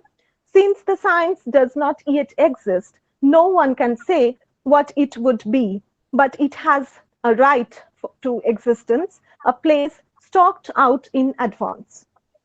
Definitely, I would definitely go into the next slide that is talking about the semiotic language. Okay, so semiotic language of the film, what is it? It actually intersects, as the slide shows, that there are three definite genres: the icon, symbol, and the index. So it creates a dialogue with the icon, with the symbol, and with the index. Okay, so the cinema, what happens in case of a cinema, when we are talking about the index and when we are talking about the image that we have, there is a semiotic diaspora. Now, what is semiotic diaspora? Semiotic diaspora is something when we see, when we read a text, like when we read Walker's text, we somehow read some images, like when she is saying that when the novel is actually related or created in the form of epistolary novel, in that novel we find the image of the letterbox, as the slide is showing, the image of the letterbox. Why the image of the letterbox is important in case? Because in the original text, what Walker is doing, that Walker has shaped the novel in an epistolary format, but the dramatization of the film is actually showing this icon of letters, showing this index of letters. So this is how the semiotic language of film works in case of, if we focus on the differences between the original text and the filmic text.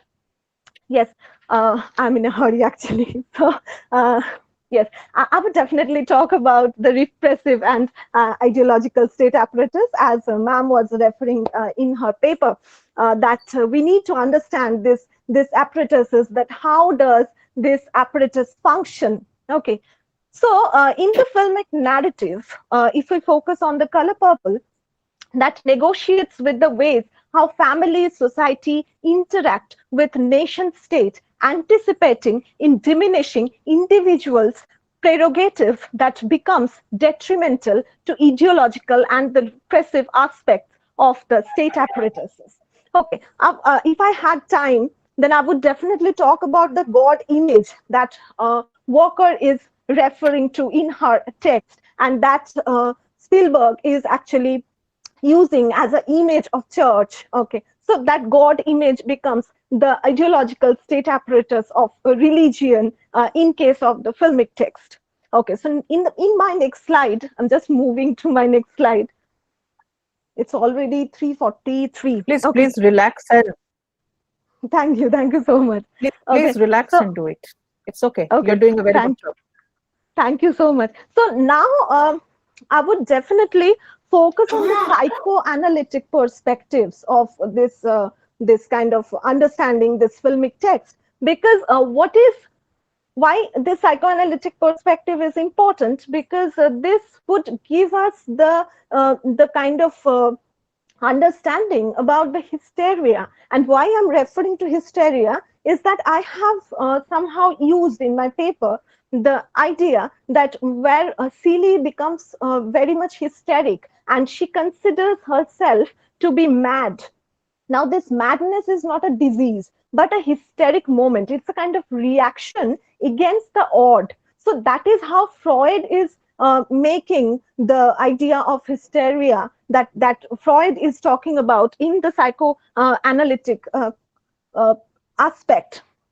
So let's just move into this image that is there in the slide, that there is Celie in a mirror, and in the other section, Celie is laughing, bursting out with laugh. So why this happens, just let me give 2 minutes to elaborate this idea, is that the filmic narrative questions the existence of ugliness by making Celie realize how her own beauty beyond color and physique could be identified. Shug works as an agent in Celie's journey of self-realization as the processes her to look into the mirror and instigates her to realize the inner beauty. And this is how we can visualize the slide, which shows that, okay, blacks are important. And this is the most important slogan in the Black arts movement, that Black lives matter, blacks are beautiful. So this is how Celie is kind of identifying herself into the mirror. And Shug, the picture behind Celie, the face behind Celie is Shug's picture. So Shug is actually working as an agent into this identification process. Yes, the next slide shows that the trauma. Well, I don't have enough time, so I would not talk about trauma in detail, because it's a very vast part to understand. So I would just talk about the trauma of child abuse. Okay, how the rape or the abuse, the sexual abuse by the stepfather is considered to be something that is very tabooed, and that is to be repressed within the unconscious of Celie, and that somehow makes Celie hysteric. Okay, so the trauma here, what happens in case is that the trauma of childbearing and the trauma of begetting the children of one's own stepfather is something that is considered to be the secret trauma, as Diana Russell is saying, the secret trauma. Yes, in this slide, we are having two pictures. One is of Nettie and Celie in the purple field, and the other is of Silly and Shug in the same purple field. So what happens in this case, that both these characters, this Neti and Shug, are working as the identification agent, or we can say that they are helping Silly to identify her selfhood through education, through empowerment. Okay. Yes. See how in this picture, how the pregnant Silly is to be objectified. Okay, this is how the innocence is turned into the experience. Okay, so the maturity is there within Silly's figure when Silly is portrayed as a pregnant woman. So this is how a 14-year child is transformed into a mother, and the trauma of motherhood is actually persists within Silly's heart for a lifetime, you can say. Yes, so education plays a very important role. As you can see that in the slide, there are Oliver Twist and Silly is reading a book. So this is actually the process, how the empowerment is happening. Okay, in the next slide, I would definitely shift. Yes, so here, there is a sky. The word sky is very important because Silly was not able to pronounce sky, because Neti is trying to give Silly the idea about sky and the limitations of the sky. That sky has no limit, but Silly fails to identify, and Silly misspelled it as Albert or Mr. So for Silly, Mr. is the limit. So this is how the sky and Mr. becomes synonymous. This is how the oppression and the politics of being a woman works within a household. Okay, so next slide, I would talk about the scarring process. Okay, this is my conclusion, I think, yes.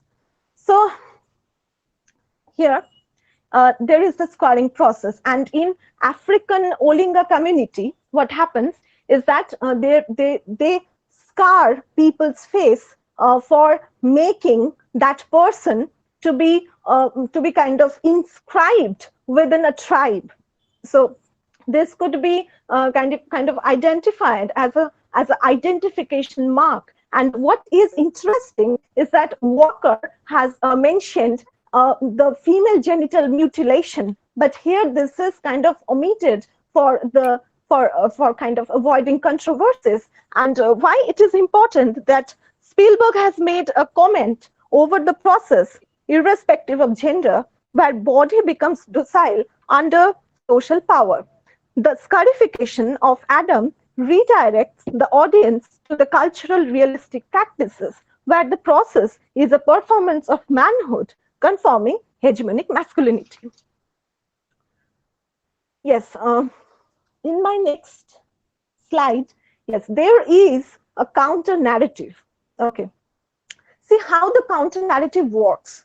Like in the process of scarring, the man, the Adam, that is the name of the child who is being scarified. And what happens in this case is that Silly is trying to cut Albert's throat. So the question arises that this is how the revenge works. Now, is it possible to kind of consider revenge to be a counter narrative? That is a question.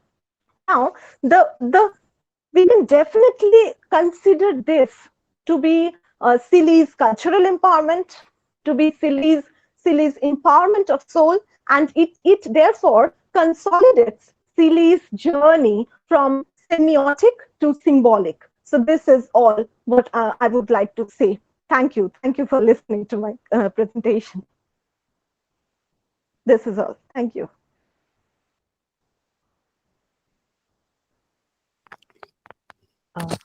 Thank you, Adanna. Thank you so much, ma'am.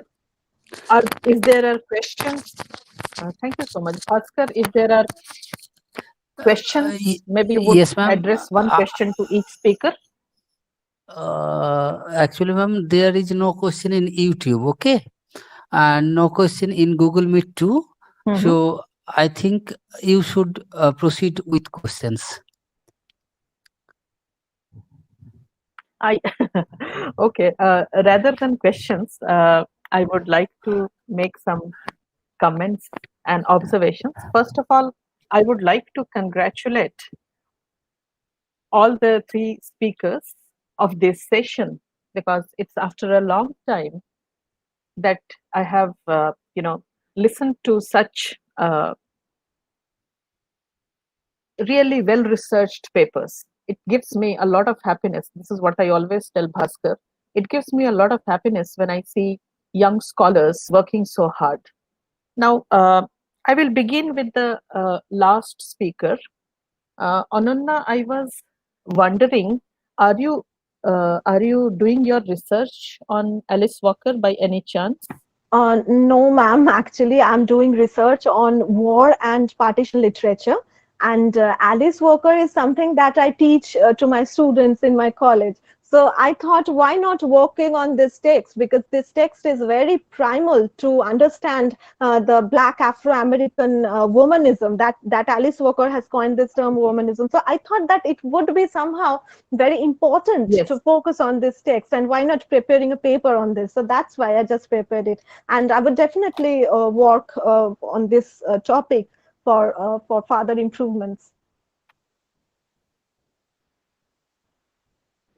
No, what I was thinking is I really liked your presentation and Thank you. the way you have kind of used the icons, the symbols. And Yes, I have yes, a suggestion for you. Maybe you yes, can look at Alice Walker's sequel to The Color Purple, Possessing yes. the Secret of Joy. Have you, Okay, if you have read that, okay. No, that I talks haven't. Yes. exclusively about please read that text because that Sure. talks exclusively about female genital mutilation. Okay, Yes, and yes. it is the entire uh, you know perspective. Since you have talked about trauma, you have talked about hysteria, you have talked about Yes. so many psychoanalytic issues. I think it will greatly enrich your study of Yes. of Ma'am, to Alice add Walker. something, And yes, to add something, actually, I have worked yes. on khatna. Khatna is something that we call the female genital mutilation in a particular religion. There is a process called khatna, and I was working on khatna Mm. when actually my paper relates with Birangana and the kind of the Bangladesh Liberation War. So the problems that were there in Bangladesh Mhm. also, and in India, in some places of India also, there is a process called khatna, and that is what we call the female genital mutilation. So I was working on that, and I'm interested about Mhm. Tashi's characterization and how Walker is kind of placed this Mhm. scarification, or Walker has placed this religious practice into existence in the text, that how Tashi faces the trauma and how Tashi experiences after this female genital mutilation, and that somehow I think that Walker has criticized to a bit. So that actually very interesting. So that's all. Yes, I would No, that is definitely what I'm focus trying on to the say. text. That Yes, yes, that the yes, because that sequel is written from the perspective of Tashi. yes, It is yes. Tashi's story Okay, okay, after what definitely. happens in The Color Purple. That's why Yes, I'm yes, suggesting that you yes. should read Possessing the Secret of Joy. Definitely, Right? ma'am. That's a great suggestion. I would Uh, definitely read it out. Thank you so much. Uh, yes. Ma'am, can I Uh, ask a question?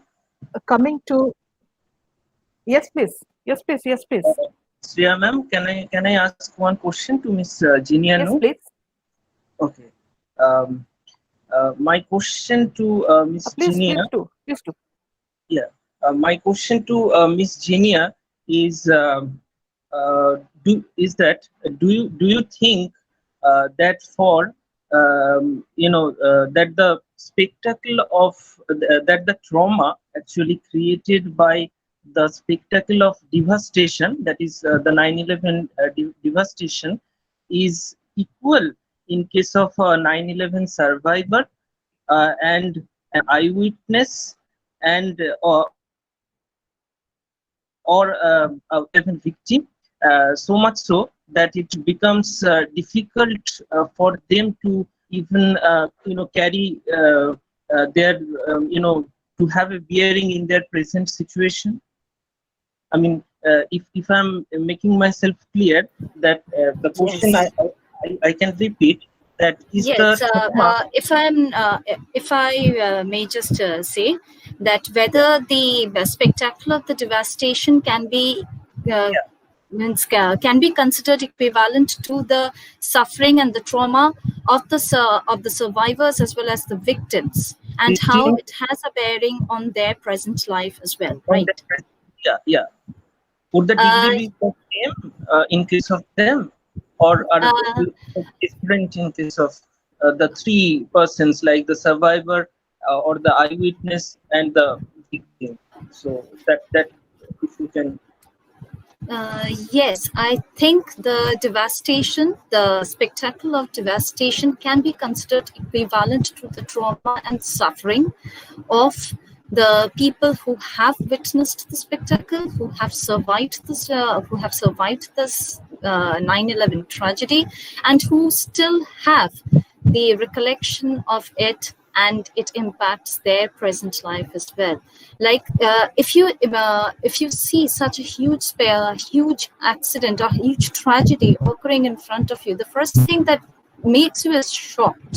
Yes, it takes you into a trauma, it takes you into shock. You are not able to react, not able to comprehend as to how to react to the situation. But as time goes, yes, the survivors as well as the witnesses, they comprehend the situation, and yes, their comprehension of the situation can also be mediated by very facts. For example, the representation of the tragedy by the media, by the fictions, by the non-fictions, by the reports. So that is how they comprehend the situation, and definitely it has a bearing into their present life because it marks their memory. Their memory is so marked over there that whatever they actually means, however they want to interact from that point on, that will be their behavior, their attitude will be conditioned by the memory that they still recollect in the small mental space. So yes, it does have a bearing, and the bearing, I think, it goes on by degree. Like it becomes more implicit, but yes, if given a chance to voice it out, I guess it becomes explicit, as we can see in present America, where racism against all the people is still blatantly practiced, and not just any particular community, it's just based on the skin color. That's how the racism that is implemented on people means they are considered, they are brought under the one single umbrella and lumped together. And yes, that's how you implement the racism. It becomes all the more explicit, yes, if given a choice. But yes, if legally that becomes a little more conditioned, then maybe it can be, maybe the implementation of that bitterness that is embedded within them and in the next generation, where the memory is being passed down to or the history is being taught, that becomes more implicit if not explicit. Have I been able to make sense? Yeah, thank you. Thank you. Thank you, Jenya. Is there a question for Priya? Would anyone like to ask a question to Priya, the first speaker of this session?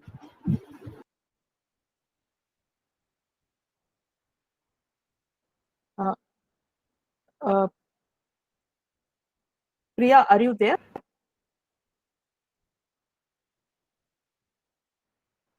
Priya, are you there? Yes, ma'am, I'm there. Right. Priya, I will just ask you that what made you choose this particular text, and have you come across any such other text where, you know, the psyche of an animal, so to speak, dominates? Yes, ma'am. As if you look at the present situation, the plight of a woman and the plight of nature is quite similar, because in this present situation, The question regarding the status of a woman and the question regarding the status of nature and the animals are very much in forefront, as it has not changed that much as expected after the colonialization is over.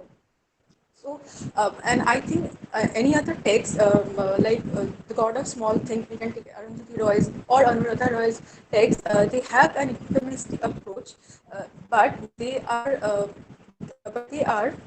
viewed as, they have a protagonist, a woman. They have a woman protagonist, but side by side the exploitation of nature is there. But in Terrible Murugan's work, we get the protagonist herself an animal, we found in Animal Farm. Yeah, that is what makes it interesting. Yes, and so Yes. that's why I chose Yes, this yes, please particular continue. novel. And so that's why I chose this particular novel, in which we can get the psyche of an animal directly, and also in the veneer of this animal, we can get the psyche of a woman, a marginalized woman. So that's why I chose this topic. Mhm. Right, right. Shreya ma'am, can I ask one question? That's very interesting. Two, you want to ask a question to Priya? No, to you. Can I just share? Hello. Yes, Shreya ma'am, am I audible? yes, please. Yes, Can I please. ask one question to Yes, yes. you regarding your presentation? I mean, hello. Am I Yeah, audible? sure. Yes, yes. Go ahead. Oh, okay, okay. Yes, yes. You Ma'am, are audible. yeah, my question was just a curiosity that is decolonization a possibility in our current times when we are, surrounded by the westernization, when we have the impact of globalization and, all, various other things which we don't even know or possibly are not conscious of. And all the time we are possibly using this or that without knowing. So is it possible to completely decolonize ourselves and to emphasize on everything that is local or indigenous or that is regional, and just discard everything that this is western and this is European, so I would not really go for it or endorse it. Even to talk about the present COVID times, like when we are using this various online platforms, these Google Meets and other several online platforms. Then is it really possible for us to completely disengage from the from the Western European or colonial, I mean, whatever we say, legacy, and to say that no, we should only be indigenous, or rather, should we, engage with those various Western methods or Western tools or devices, but constantly investigate or constantly interrogate while maintaining our own sort of indigenousness or locality. I have a question I would like to know from you, because if you can. Yes. Yes, yes, yes. I would respond to that. See, when one speaks about decolonizing one's mind, it's it is not synonymous with disengaging from everything that is Western. That is not the idea. You see, it's not that you need uh, what should I say, Western structures, Western methodical tools, Western canonical studies only to be colonized. You see, that's what I was taught. That's why I was talking about the internal repressive regimes. You see, within India, in our present context, if you look at things, don't we have our own hierarchies? I teach in Jharkhand, and as I insist upon saying that although Jharkhand is located in, let's say, central East India, in the imaginary of the country, it is located in the periphery somewhere. And I'm not talking about those times, I'm talking about 2020. In other words, what I'm trying to say is within each of us, there is a racist, within each of us, there is a colonizer, within each of us, there is a casteist, within each of us, there is a patriarch. These are the things about which we have to become aware. You know, this is the meaning of decolonizing. You know, you have to become aware about your own flaws and then try to critique them using the tools that are available to you. That is the, you know, that is how I look at colonization, decolonization, right? I think we have overshot our time by 9 minutes. That's not too bad, Bhaskar. So I would like to conclude this session by thanking the three speakers, Ma'am, Priya, Jinia, and Ananya. Thank you so And much, ma'am. I thank you thank so much, all of ma'am. you. I thank you for your well-researched and insightful papers. And I thank Bhaskar and congratulate him for inviting researchers of this stature at this platform. And congratulations to you, Bhaskar. And I hope that this webinar is considered to be very, very successful. Thank you so much for having me. Thank you, ma'am. Thank you. And Thank you, thank ma'am. you too for being here and for responding to our call and for chairing the session, for delivering the keynote address, everything. Really, it was a very pleasing experience. And now, as we did not end the session by time, so the next session will be held in this YouTube link. So don't change the YouTube link. And the next session will be held in the same YouTube link. So please don't change the YouTube link. And for the next session, we have Dr. Anusua A. Paul from, she's from St. Joseph College, Bangalore. And she had joined the group, and we will move to the next technical session. And the first paper presenter of the next session is Sultana Rizwana Yasmin. Sultana Rizwana Yasmin, I think he is in the group. He too joined the group. And about her, okay, thank you. Sultana Rizwana Yasmin is an independent scholar who post-graduated from the Guwahati University. At present, she is working as an assistant lecturer in Mangalodai College. And the title of her paper is An Approach to the Study of Colonial Language, Blackness, and Eurocentrism in French Fanon, Black Skin, White Mask. And now it's to you. You can begin the presentation. Thank you, sir. Am I audible? Yes, you are perfectly audible. Good evening, sir. Good evening, ma'am. So, as the title of my paper is An Approach to the Study of Colonial Language, Blackness, and Eurocentrism in French Fanon's Black Skin, White Mask. I quote, "Oh, my body, make of me always a man who questions," unquote. So this line is taken from Black Skin, White Mask. So Fanon is the purveyor of the transgressive and transitional truth. He may yearn for the total transformation of man and society, but he speaks most effectively from the uncertain interstices of historical change, from the area of ambivalence between race and sexuality, out of an unresolved contradiction between culture and class, from deep within the struggle of psychic representation and social reality. Quote, "The Negro is not any more than the white man," unquote.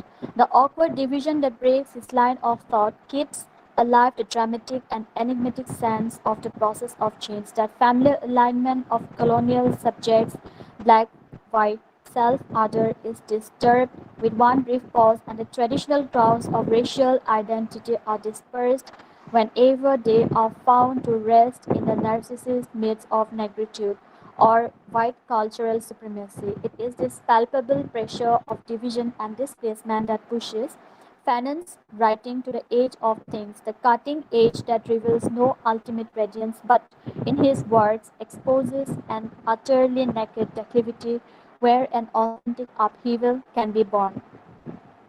Black Skin, White Masks is a dynamic historic task firmly located in time and place.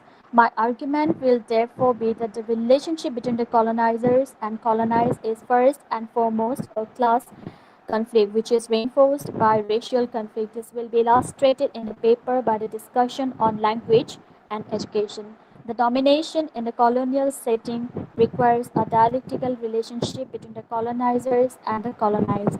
Black Skin, White Mask is the unsurpassed study of the black psyche in a white world. Fanon confronts complex formations of colonized psychic construction of blackness in the book. The main instrument with which the colonizers asserted their perceived superiority was race, through which they otherized the indigenous population. The phrase epidermalization of inferiority means that a view of oneself as inferior is tied to the notion of race, that is, their skin color. And in the colonial context, this assumption is understood as the darker one's skin is the more inferior. The black man possesses two dimensions, one with his fellow blacks, the other with the whites. The black man behaves differently with a white man than he does with another black man. There is no doubt whatsoever that this viviparousness is a direct consequence of the colonial undertaking. Nobody dreams of challenging the fact that its principal inspiration is nurtured by the core of theories, which represent the black man as the missing link in the slow evolution from ape to man. To speak means being able to use a certain syntax and possessing the morphology of such and such a language, but it means, above all, assuming a culture and bearing the weight of a civilization. All colonized people, in other words, people in whom an inferiority complex has taken root, whose local cultural originality has been committed to the grave position themselves in relation to the civilizing language, that is, the metropolitan culture. The more the colonized has assimilated the cultural values of the metropolis, the more he will have the escaped the brush. The more he rejects his blackness and the brush, the whiter he will become. The Europeans accuse the black to be a good nigger and makes him speak pidgin is tying him to an image. The black man speaks with a European language. He becomes proportionately whiter in direct ratio to his mastery of French language, or indeed any Western language, particularly English. Fanon uses white as a generic term for European civilization and its representatives. In contrast, black refers to the non-West in general. Western history only writes cannibalism in the very chromosome of the Northwest. It also writes of the history of the non-West. History, both history of the West and history as perceived by the West, is transformed into a mighty river into which all other histories flow and merge as mere minor and irrelevant tributaries.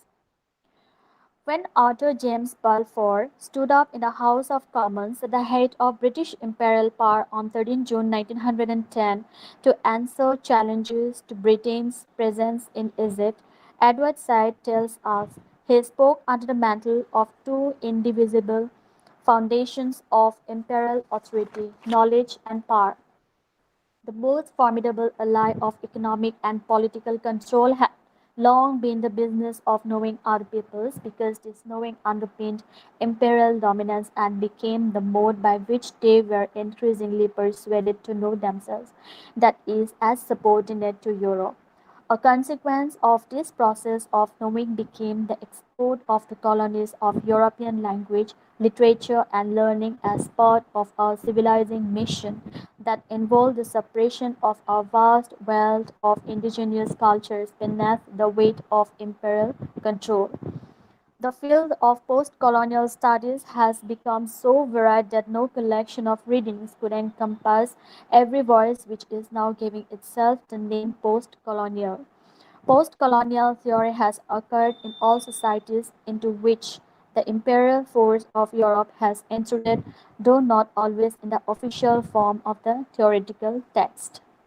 Post-colonial literatures are a result of the interaction between imperial culture and the complex of indigenous cultural practices.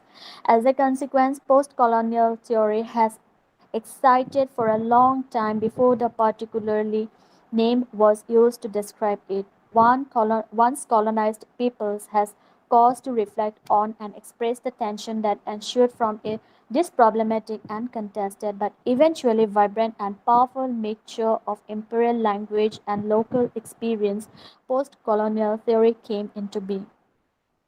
Fanon's anger has a strong contemporary echo in his historic text Black Skin, White Masks. It is the silent scream of all those who toil in abject poverty simply to exist in the hinterlands and vast conurbations of Africa. It is the resentment of all those marginalized and firmly located on the fringes in Asia and Latin America.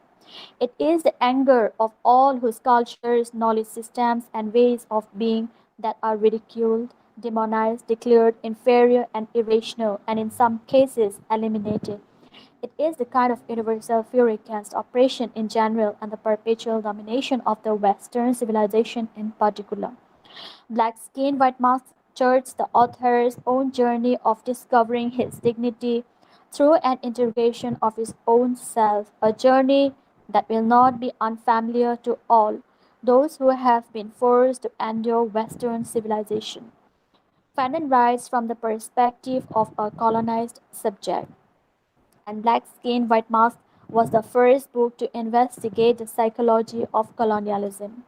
It examines how colonialism is internalized by the colonized, how an inferiority complex is inculcated, and how, through the mechanism of racism, black people end up emulating their oppressors. It is due to the sensitivities of Fanon, says Ashish Nandi, that quote, we know something about the interpersonal patterns which constituted the colonial situation, particularly in Africa. Unquote. Fanon began a process of psychoanalytic deconstruction that was developed further, first by Nandi in The Intimate Enemy and then by Ngugi wa Thiong'o in Decolonizing the Mind. Other theorists of colonial subjectivity have followed in their footsteps. There is an urgency to Black Skin, White Masks that burst from its pages. Fanon is not afraid to use any of all the tools and methods at his disposal. Marxism, psychoanalysis, literary criticism, medical dissection, and good old aphorisms. This is a dynamic text written in the heat of an intense and often bloody liberation struggle. It emerged from a life and death struggle, and individual as well as a collective struggle concerned with the survival of the body as well as the survival of the soul. This is most evident in the chapter on the fact of blackness. Here, Fanon breaks out of all convention and simply lets a stream of consciousness wash onto the paper. All this whiteness that burns me, I sit down at the fire and became aware of my uniform. I had not seen it. It is indeed ugly. I stopped there, for who can tell me what beauty is? Unquote. Quote, unquote. The struggle is concerned as much with liberation from the suffocating embrace of Europe and the pretensions of its civilization to be the universal destiny of all humanity. For Fanon, the struggle is nothing less than an attempt to survive to breathe the air of liberty. Fanon's anger is directed not towards the black man, but the proposition that he is required not only to be black, but he must be black in relation to the white man. It is the internalization of what Fanon calls a epidermalization of this inferiority that concerns him. When a black man comes into contact with a white world, he goes through an experience of sensitization. The entire purpose of his behavior is to emulate the white man, to become like him, and thus hope to be accepted as a man. But Fanon opines that the idealized Negro is a construction of the white man. He represents the flip side of the enlightened man. He is constructed not as a real person with real history, but an image. Not surprisingly, Fanon does not look on lovers of Negroes with favor. Fanon asserts that whiteness has become a symbol of purity, of justice, truth, virginity, whereas blackness stands for ugliness, sin, darkness, immorality. But Fanon's anger is not directed simply at the black man who wants to turn his race white. He is equally dismissive of the man who adores the Negro. He is as sick as the man who abominates him. The idealized Negro is equally a construction of the white man. The idealized Negro, the noble savage, is the product of utopian thinkers such as Sir Thomas More, who comes from no place and is in the end no person. This Negro was born out of the need of European humanism to rescue itself from its moral purgatory and project itself and displace the original inhabitants of Latin America and the Caribbean. Fanon's ideas emerged in the crucible of colonial experience were put into practice and used to aid the anti-colonial struggle. Fanon had already fought for the French resistance in the Caribbean and against the Germans in French. By the time he wrote Black Skin, White Mask, Fanon is quite different from most post-colonial writers. He had lived in a racist society and felt its dark side, and he spoke with knowledge and experience. So his text is full of passion, argument, analysis, and anecdotes. In the popular memory of English socialism, the mention of French Fanon stirs a dim, deceiving echo.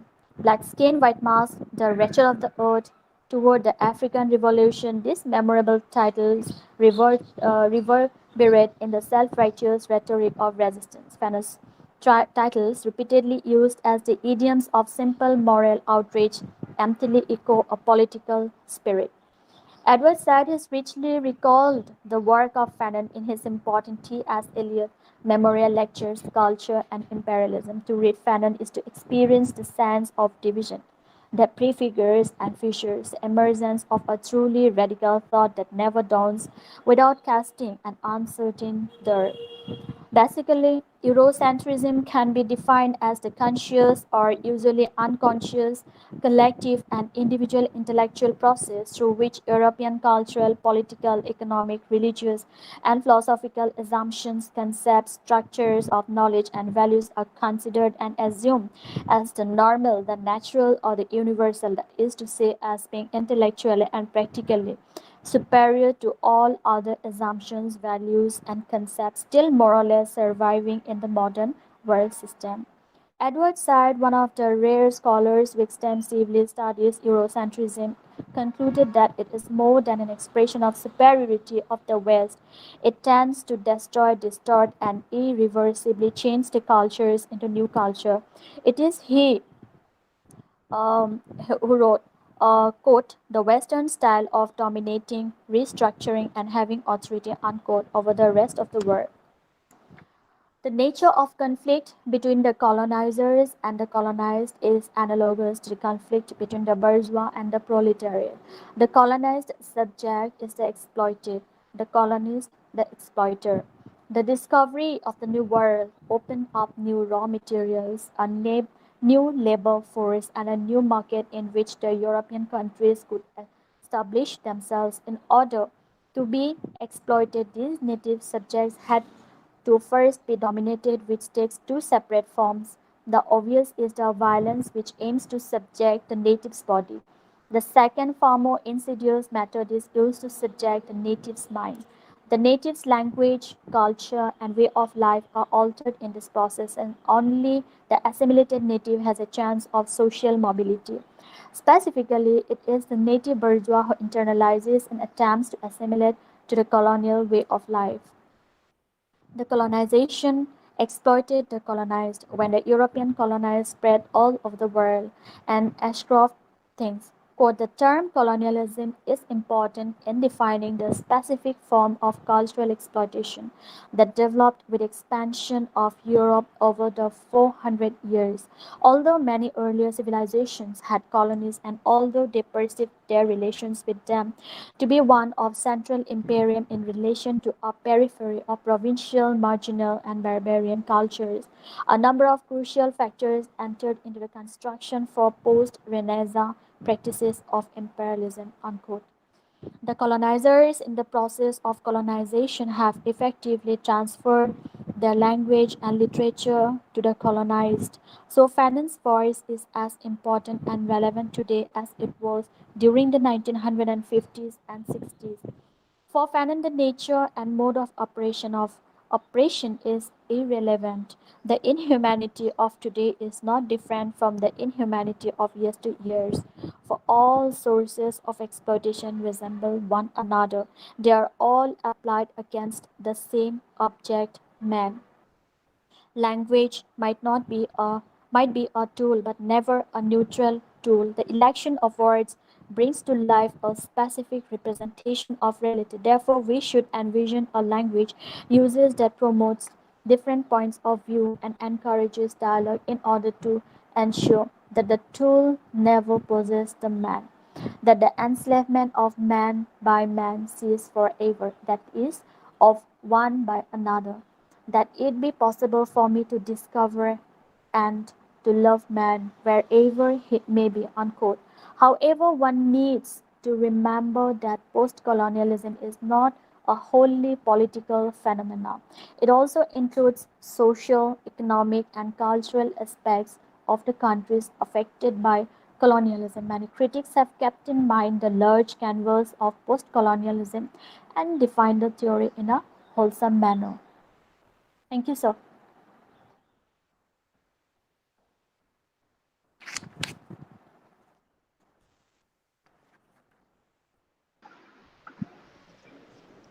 Thank you. Thank you for such nice presentation. And now Thank you, sir. it's to Anupama. If Yeah, you have questions or observations regarding her paper, then feel free to ask her, and yeah. she will answer. I was just listening to this paper, which is so beautifully organized and very well presented. There are only a few things that I just wanted to understand. One is in the beginning of the paper, you said that you are going to argue about the fact that this is where I got stuck. Like I did not understand it completely. You said that you're going to talk about class conflict and then about the race conflict, right, or something like that. And that is one thing. Why do you think that class conflict came first and then comes race conflict? That is one question. Second question is your entire paper highlighted the sense of masculine hegemony that was there, right? Very much dominant in the Ma'am, novel of Prince. actually, I'm not getting you exactly. Your voice is breaking. Okay, Could you okay, please repeat the questions? yes.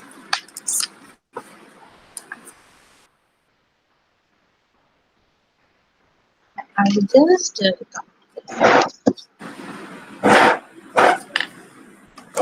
yeah. Am I clear to you now?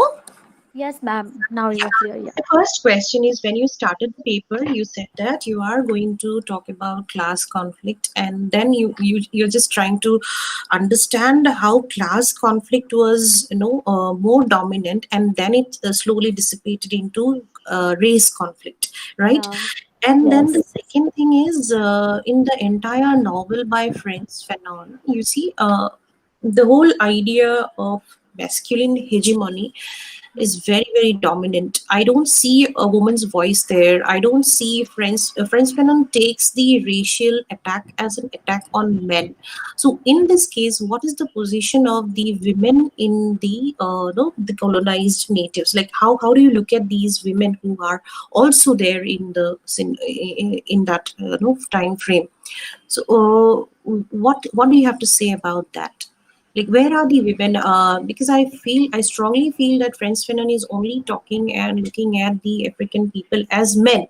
So there Yes. is also this, the women, the sense of alienation that the women in Africa were going through, right? Which is not highlighted, which is not being reinstated or emphasized here at any point of time in the paper. So, Yes, ma'am. In my paper, I haven't mentioned any such kind of things regarding female issues. But yes, the female issues were also ongoing at that time in hmm, Africa. As my paper is totally on the African people as a whole, the women at that time also had to suffer a lot, not only in the hands of men, but even the women had to undergo atrocities in the hands of women, other women. So it was which falls under like feminism, which is like in every more or less like the previous session I have seen someone has spoken on Alice workers, the color purple, where we could see the issue of woman has been brought forth. So it was the true scenario at the time. It prevailed in Africa also, but then I didn't just uh, prefer to write anything on feminism just as a whole. I thought of making a discussion on the African people. So even the African male were also suffering at the time, like the male lynching of the people. So all these issues were ongoing issues. So at the okay. time in Africa, Okay, ma'am. Yasmin, that's nice. That's nice. All right, there is a Thank you, ma'am. question for you, Yasmin.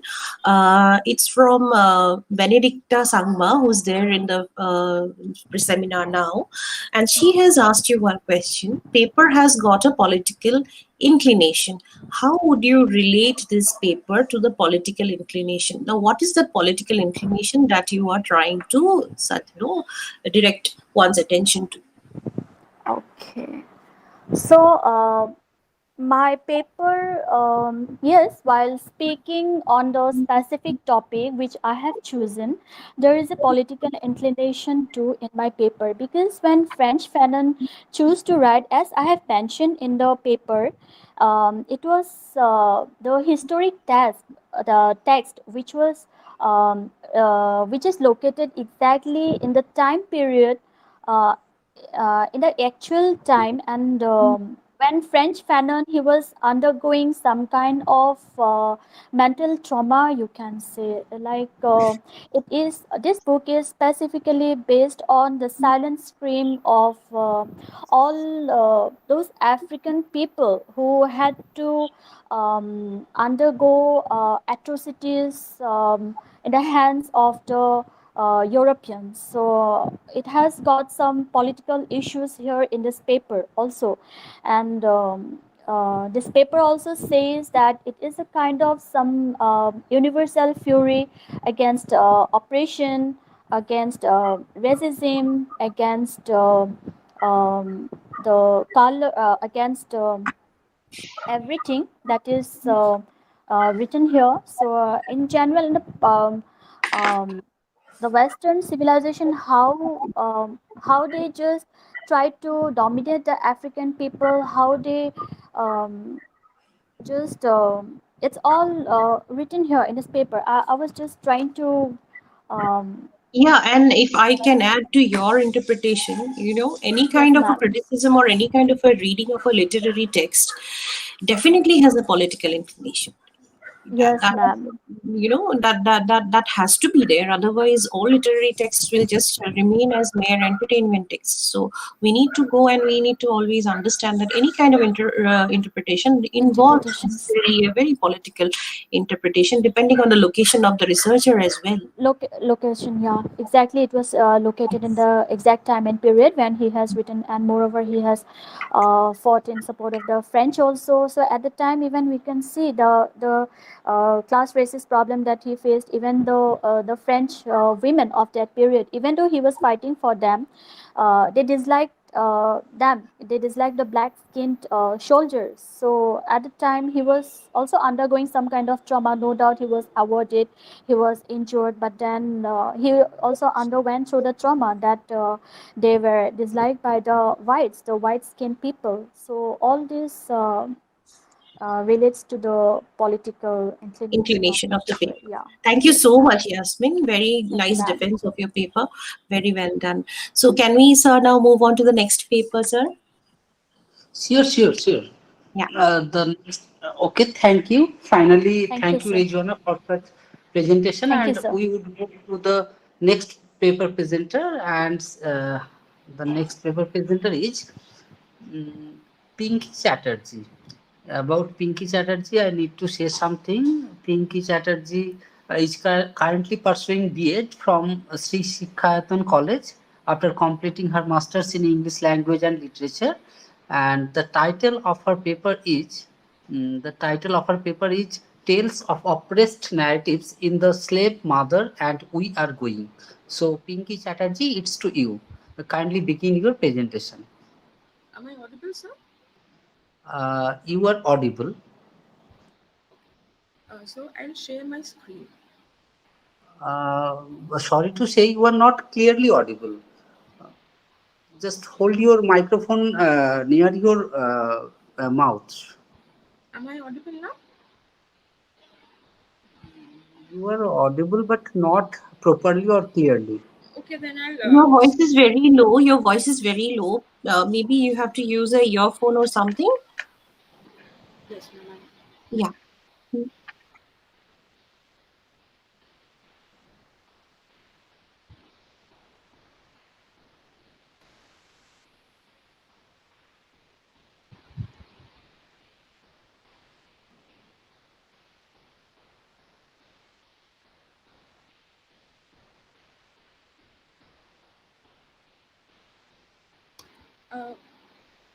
Ma'am, I'll just shift to my phone. I think that would be better if I can use my phone here. Yeah, And yeah, is there any sure. problem You that please I'm first make yourself using my phone for comfortable this? and then you go ahead. Not How to can know. I do Not it? yeah.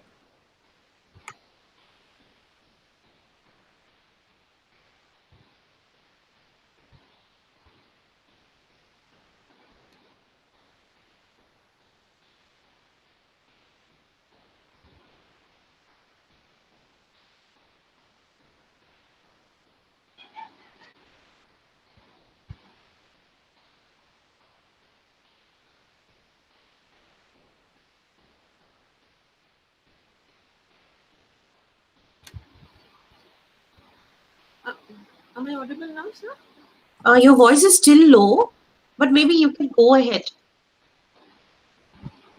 Okay. Is it better now, ma'am? Yeah, it is clear. Whatever you're speaking is clear. Only thing is that the voice is little low. The volume is very low.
Your presentation is visible now.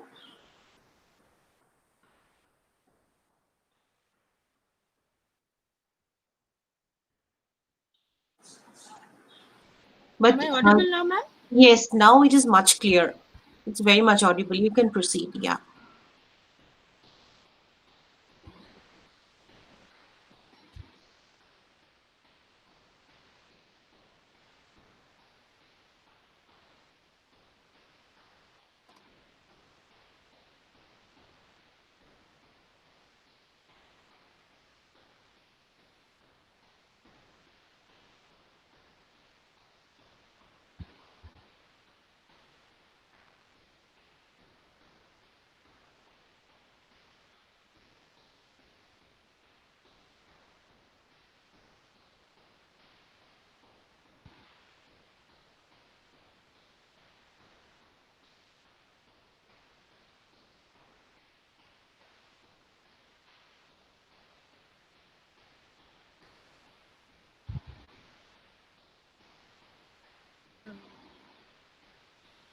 Okay, good afternoon to one and all. I'm Pinky Chatterjee, and my paper is titled Tales of Oppressed Narratives in the Slave Mother, and We Are Going.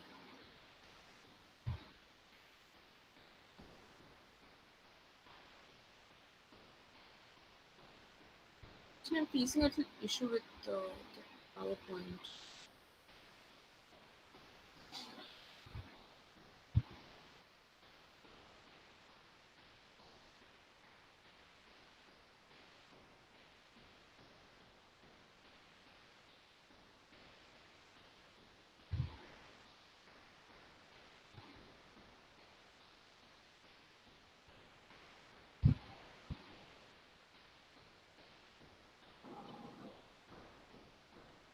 Your presentation is not visible now. So, from time immemorial, women have been forced to bear the brunt of oppression. It is due to this reason that they sometimes find themselves as marginalized and are often called the weaker sex because they find themselves relegated to the sections of those people who suffer from trauma in silence. Through this presentation, I would talk about two texts from two different continents, Australia and America, to highlight the suffering of women that had to be endured. The first text that I wish to elaborate on is a poem titled The Slave Mother.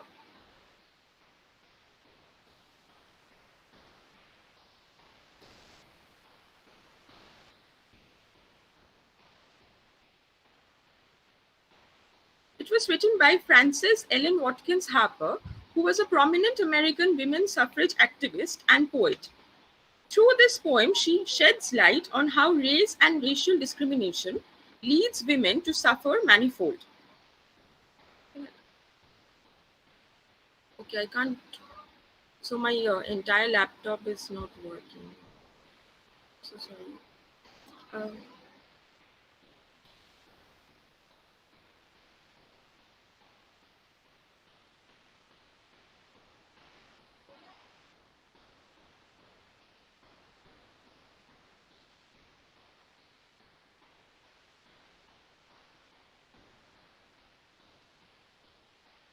I can't hear anything.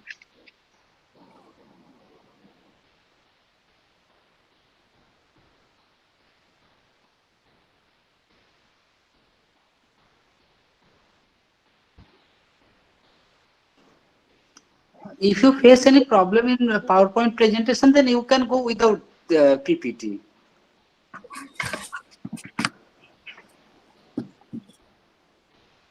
Or else if you'd like to try, sir, if she wants to try it a little later, that is also fine. Then we can just take the permission from the others. So the first text that I wish to elaborate on is a poem titled The Slave Mother. It was written by Frances Ellen Watkins Harper, who was a prominent American women's suffrage activist and poet. Through this poem, she sheds light on how race and racial discrimination leads women to suffer manifold. Throughout the history of slavery, we have seen the horrendous treatment that have been meted out to the ones who were sold as slaves during the slave trade. They were treated as lesser human beings and commodities by the whites who were apparently their masters. The slaves were robbed of basic human rights and were forced to live a life of extreme hardship and torment. Women slaves faced greater miseries on grounds of their gender. One of the gravest ills that was committed against them was that their own children could be taken away from them and sold to different masters. They tried but could not fight off this evil practice. It is then that spine-chilling narrative about Margaret Garner began to surface.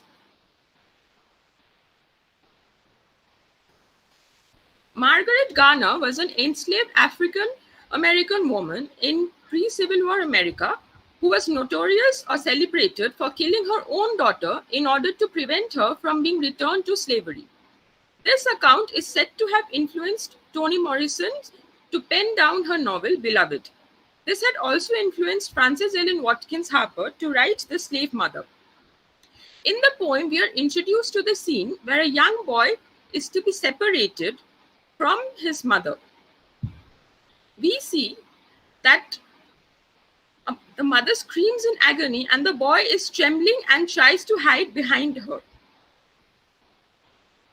Throughout the poem, Violent and aggressive words and phrases like rudely tear apart, cruel hands are used to give us a glimpse of the atrocity that was committed. The mother continually questions and states that the child is hers, that it is her blood that is coursing through his veins. He is the only light of the miserable life that she is forced to endure by virtue of being a slave. In the end, we see that she refers to father and questions how could God allow this separation between a mother and a child. Harper therefore casts a distant and even dark impression of an absent father, both biological and heavenly. She captures slavery as the enemy which strips women of their rights to motherhood and womanhood. The other text that I'm going to discuss is Udjeru Nunukal's We Are Going. Udjeru Nunukal's We Are Going was the first book by an Aboriginal woman that was published. The poem by the same name was published in the book. The poem reflects the pain and sorrows of the Aborigines, or the original inhabitants of the land of Australia, who were driven out unjustly from their native land by the white settlers. The poem is a painful farewell to their native land.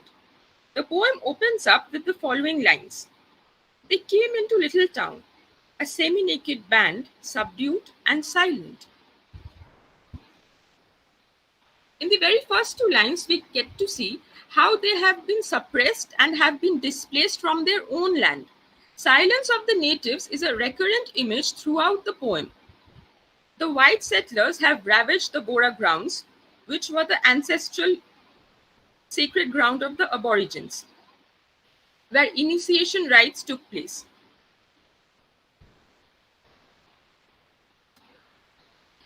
In the process of urbanizing their settlement, the whites have not only driven them out, but had also caused terrible harm to nature. The environmental balance was upset, and symbols like emu and kangaroo and scrubs were gone. The natives become mere onlookers to this torment, and all they could do is to question as to why they have suddenly become strangers to their beloved land, as is captured through the lines. We are as strangers here now, but the white tribe are the strangers. We belong here. We are old ways. The sorrowful condition of the Aborigines are captured in the last few lines of the poem. The scrubs are gone, the hunting and the laughter. The eagle is gone, the emu and the kangaroo are gone from this place. The Bora ring is gone, the corroboree is gone, and we are going. The poem ends on a sad note of resignation and throws light on the emotional anguish of the Aboriginals. Here I've used two pictures to depict the plight of the two texts that I've used. This is a picture where we see that a slave mother is begging to the white masters to return their children who are taken away into the slave trade. And here we see that in this picture, how the Aboriginal people are being replaced now by the whites who have taken control over their land. So this is my presentation. Thank you.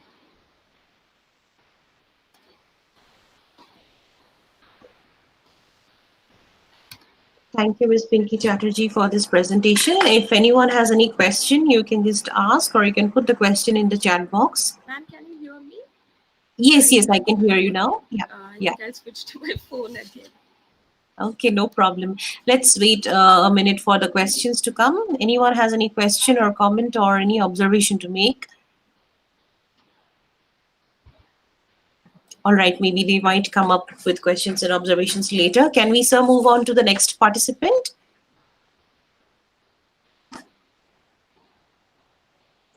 Bhaskar, sir? Can we now move on to the next participant? Can we now move on to the next participant? Just 1 minute. Bhaskar, sir?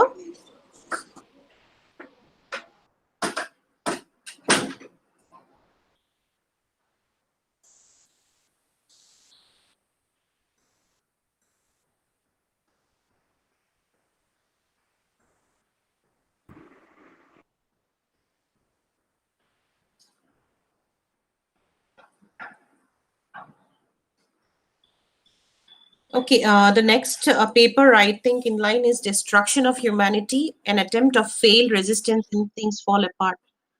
Destruction of Humanity, an attempt of failed resistance and things fall apart by Babul Pramanik. Bhaskar sir, can we move on to the next paper? Yes, yes. Yeah, yeah. Uh, This is the next paper, right, sir? Destruction of Humanity, an attempt of failed resistance and things fall apart. No, no, actually, due to some schedule problem, we need to change this schedule a little bit. And Okay, the okay, next no paper worries. presenter is Priyampa Mitra, and the Okay. title of our paper is Interrogating the Question of Female Agency, Identity, and Subjecthood in Salman Rushdie's East-West, a Post-Colonial Reinterpretation. So, Priyampa Mitra, it's to you. Very good evening to Anushwa ma'am and Bhaskar sir. So now I'm going to start my paper, and as my paper's title speaks, interrogating the question of female agency, identity, and subjecthood, a post-colonial reinterpretation. So, to begin with the introduction, in an age of network cultures, transnational business, and globalization, it is hard for the readers to situate post-colonial studies as relevant in today's context. Long forgotten tales of colonial expansion, subjugation, and oppression are seemingly invalid in prevalent dominance of World Wide Web. Transcultural exchanges of ideas, opinions, thoughts, and beliefs put into question cultural supremacy of a specific culture. However, such overgeneralized understandings of post-colonial studies is a flawed interpretation that keeps at bay historical mapping of new imperialism. New imperialism as a current phenomenon is indebted to colonialism for its origin. To understand this present global situation, we need to browse through the past history of colonial mission, its agenda, objective, and influence on global map. The post-colonial field of study helps us to understand the complex dynamic of representation and discourse. Along with the political economical dominance, the colonizers wanted to dominate the minds of the colonized subjects by means of racially determined acts of representation in art and culture.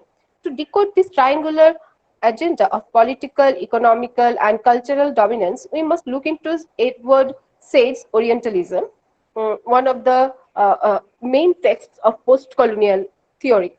Said claims that the colonial mission thrives upon racial, cultural supremacy of the colonizer, construction of the Occident as the European self and the Orient as the non-European other is based on series of negation. While the European self is portrayed as enlightened, civilized, and rational, the non-European other is described as primitive, barbaric, savage, and ignorant. Another renowned post-colonial critic, Homike Bhabha, sorry, draws upon the same idea to deal with the creation of identity. Bhabha introduces the idea of mimicry that highlights fissures and gaps scarring the natives' colonial identity. His elucidation on marginalization of the natives by robbing them of their identity and agency serves as a strong base for later post-colonial writers to build upon their works. The political, economical, and cultural dimensions of colonialism have foreshadowed how gendering has shaped colonial representation. The colonial project is generally characterized as masculine based upon rationality, science, and knowledge. Generally, women were denied any kind of active agency in this project. Female critics like Gayatri Spivak and Ania Lumba deal with the condition of women in both colonial and post-colonial states. Both the critics find that the structure of oppression adopted by the colonizers is modeled after patriarchal structure of oppression. A post-structural reading of Salman Rushdie's seminal work East West can be taken into consideration to identify ideologies of similar kind working behind the literary construct. The title of the short story hints at a close dealing with both the sides of the spectrum, that is, the East and the West. Select stories from the three groups, East, West, and East, West, must be read in comparison to delve deep into the writer's political stance. Female identity in a colonial backdrop is a problematic concept. Ania Lumba, in her critical work Colonialism/Postcolonialism, argues that non-European native women are portrayed in antithetical terms in most of the colonial discourses. I quote here some important portion from this text. We should not note that not all brown or black women are represented as victims or as desirable or passive. The non-European women also appears in an intractable version as Amazonian or deviant femininity. The Amazons are located by early colonial writings in virtually every part of the non-European world and provide images of insatiable sexuality and brutality. Thus, female volition, desire, and agency are literally pushed to the margins of the civilized world. In the story, The Free Radio, the thief's widow is described by the narrator as a bird of prey who had her claws dug into Ramani's flesh, preying upon an innocent real donkey's child. Though the story is situated in post-colonial background during the time of emergency, yet such construction of native women speaks for internalization of colonial representation of native women. The narrator, Teacher Sahib, represents the idea of gender roles of native women constructed by the Europeans. Complete negation to render any formal identity to the character is in congruency with her lack of agency in the story. While the narrator blames her for Ramani's pain and suffering, nowhere apart from a few words we can hear her voice. Her agency is depicted in negative terms, who feeds upon Ramani's income and has robbed him of his masculinity. Loss of reproductive power is equated with loss of masculinity. Ramani's Nasbandi can be interpreted in post-colonial terms as native men are often described as effeminate, sexually aberrant, irrational, and childlike. Such depiction places them on the same footing as the female counterparts under patriarchal system. Hence, the question of female identity is further problematized in a composite interface between colonialism and patriarchy. Female body as a site to preserve native tradition and culture creates a complex dynamic of female subjecthood. A native woman is both the symbol of nation state and its subject. Allegorical representation of Bharat Mata introduced in Bankim Chandra Chatterjee's Anandamat speaks for nationalist discourse where a female figure represents the Hindu nation. The nationalists took it as their principal duty to safeguard the motherland from Western trappings. Her body becomes the site where the division between center and margin collapses. Though marginalized in social structure, her body becomes the center of male nationalist desire, a reservoir of national culture and tradition. In anti-colonial protests against the British government, women's body served as medium. Native citizens protested against the decision of the British government to abolish sati practice. The practice of sati was taken as a religious and cultural symbol at the cost of female lives. Gayatri Spivak, in her famous essay, Can the Subaltern Speak?, takes this idea to prove complete absence of female consciousness of subject in both colonial and post-colonial discourses. In her famous statement, white men are saving, I'm quoting from this famous essay from Spivak, white men are saving brown women from brown men. Spivak's assertion finds a resonance in Lumba's work. White men considers themselves as superior beings in a mission to uplift downtrodden native women. Spivak in her work uses this statement as a satirical blow upon both white men and brown men equally oppressing the subaltern women. The story, Good Advice is Rather Than the Rubies, is set in Pakistan. A visible change in the setting does not change the act of mapping female body. At the very onset, Miss Rehana, veiling her beauty from the eyes of strangers, stands for the native land. Her body, like the land itself, should remain unravished by foreign intrusion. Muhammad Ali's repeated attempts to safeguard Miss Rehana's dignity not necessarily springs from emotional attachment but from nationalistic desire. Ali knows the kind of indignity she is going to face inside the British consulate. Her innocence made him shiver with fear for her. I'm quoting this from East West and from the story Good Advice is Rather Than Rubies. She was a sparrow, he told her, and they were men with hooded eyes like hawks. Rushdie's subjective experience as a diaspora places him in a problematic relationship with women and her body. The concept of home is associated with Mala, a female character from the story The Harmony of the Spheres. She is a native woman and the wife of the narrator. The narrator visualizes her with homely comfort, protection, and stability as he comments. I'm quoting. Eliot's instinct about Mala and me was that I was grateful for. Home, like hell, turned out to be other people. For me, turned out to be her. The narrator, though himself betrays Mala with Lucy, blushing away the guilt in dark, he finds it difficult to come to terms with Mala's betrayal as more than her own self, she represents the idea of lost home to the narrator. Betrayal from Mala signifies losing every connection with the idea of home. Again, the quotation starts over here. Mala stood up and turned her back on me, and before she spoke, I guessed her answer, feeling it explode in my chest with an unbearable raucous crack, a sound reminiscent of the breakup of log jams or pack ice. Yes, she had warned me against Elliot Crane, warned me with the bitter passion of her denunciation of him, and I, in my surprise at the denunciation, had failed to hear the real warning, failed to understand what she had meant by the passion in her voice, that Miss Head, he is bad for you. So here it comes, the collapse of harmony, the demolition of the spheres of my heart. Such ideological association with female body results in a precarious positioning of women under colonial system.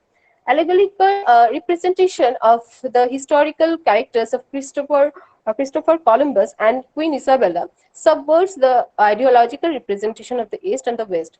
A subversive tendency is marked in Rushdie's attempt to exoticize the West.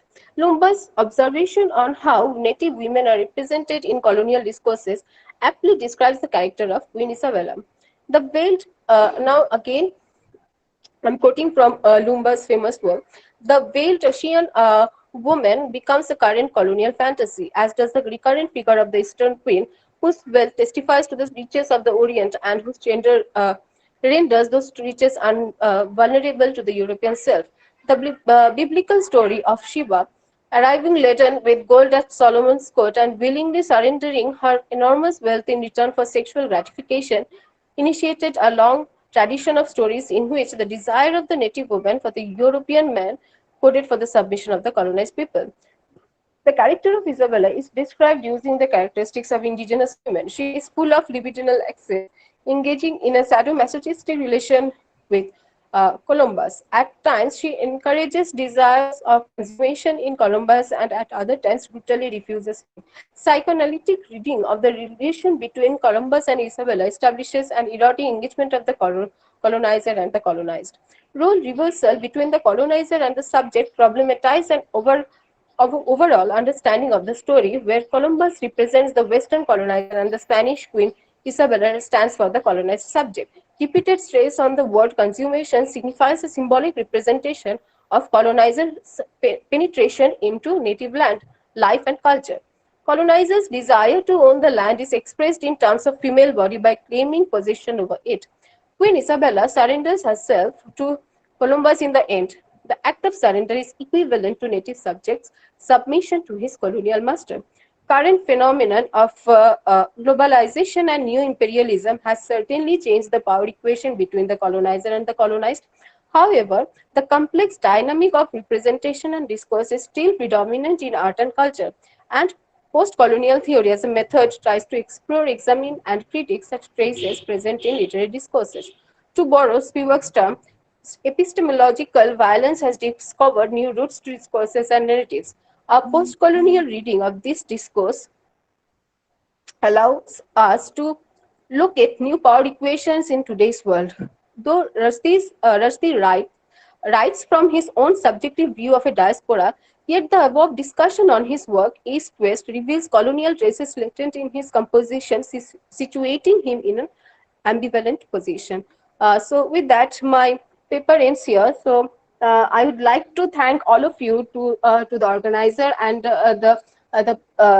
to ma'am who is chairing this session, and to all the other participants who are listening, to who have borne with me all throughout the paper presentation. So thanks a lot.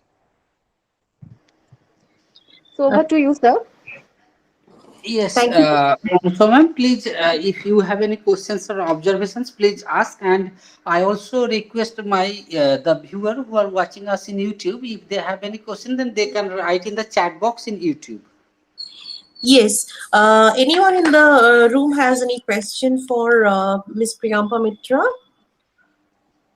Because she has used quite a lot of theory from Spivak, and that was very, very interesting, the way she had used Spivak and tried to look at the subjugated positions of women and the way they were portrayed, right? The kind of the negativity with which the woman was portrayed, the female agency. So, and her paper also covered aspects of identity, the way the woman would look at themselves and the subjecthood. So if anyone has any question on that or any reflection on that, we will like to have that first and then move ahead with the questions.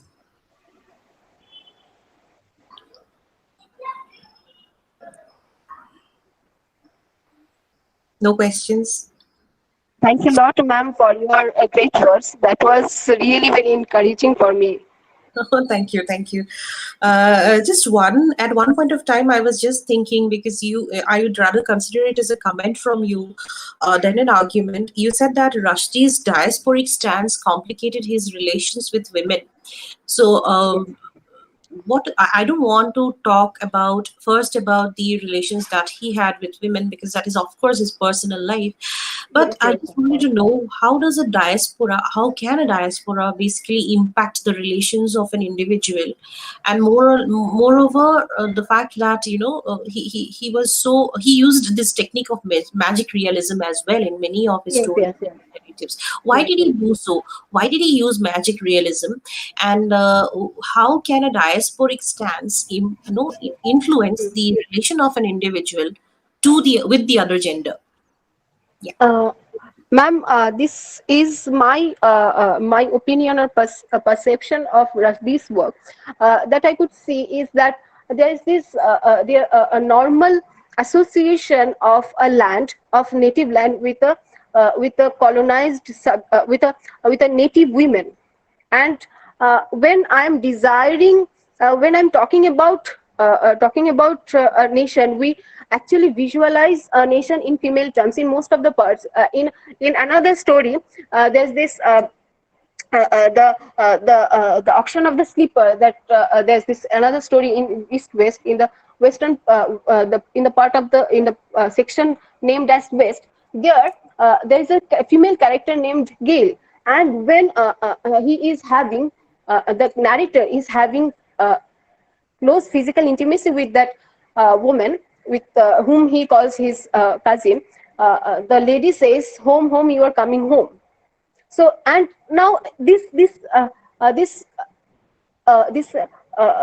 nostalgic sentiment for the home is again associated with this act of copulating.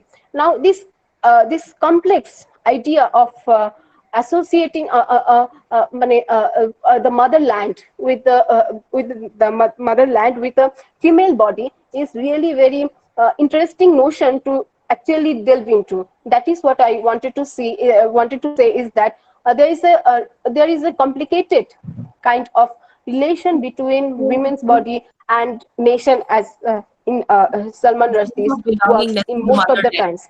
Yes. Okay. Very nice defense, very nice answer, very nice response. Now, thank you so much. I really enjoyed listening to your paper. And sir, can we now move on to the next participant? Sure. And the next presenter is Sudipta Bagh. And Sudipta Bagh is an assistant professor in the Department of English at Sarojini Naidu College for Women, Damdam, Kolkata. She has completed her MPhil from the University of Calcutta, and presently she is pursuing her PhD from Presidency University, Kolkata. And the title of her paper is Subjugated Womanhood, Contextualizing Deepa Mehta's Water as a Feminist Critique of Indian Nationalist Movement. So, Sudipta Bagh, now it's to you. Hello, sir. Am I audible? Yes, you are absolutely audible. Okay. So, a very good evening to all of you. Today, in my presentation, I would like to focus on Deepa Mehta's in order to present a feminist critique of the Indian nationalist movement, which in order to subjugate or rather present women as a submissive entity, and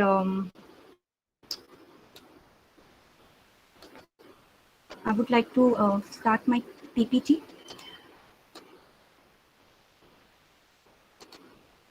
Is it visible? Hello?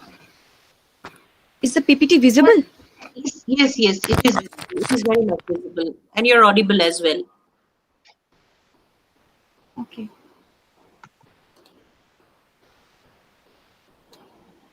Okay, just a second. Happening.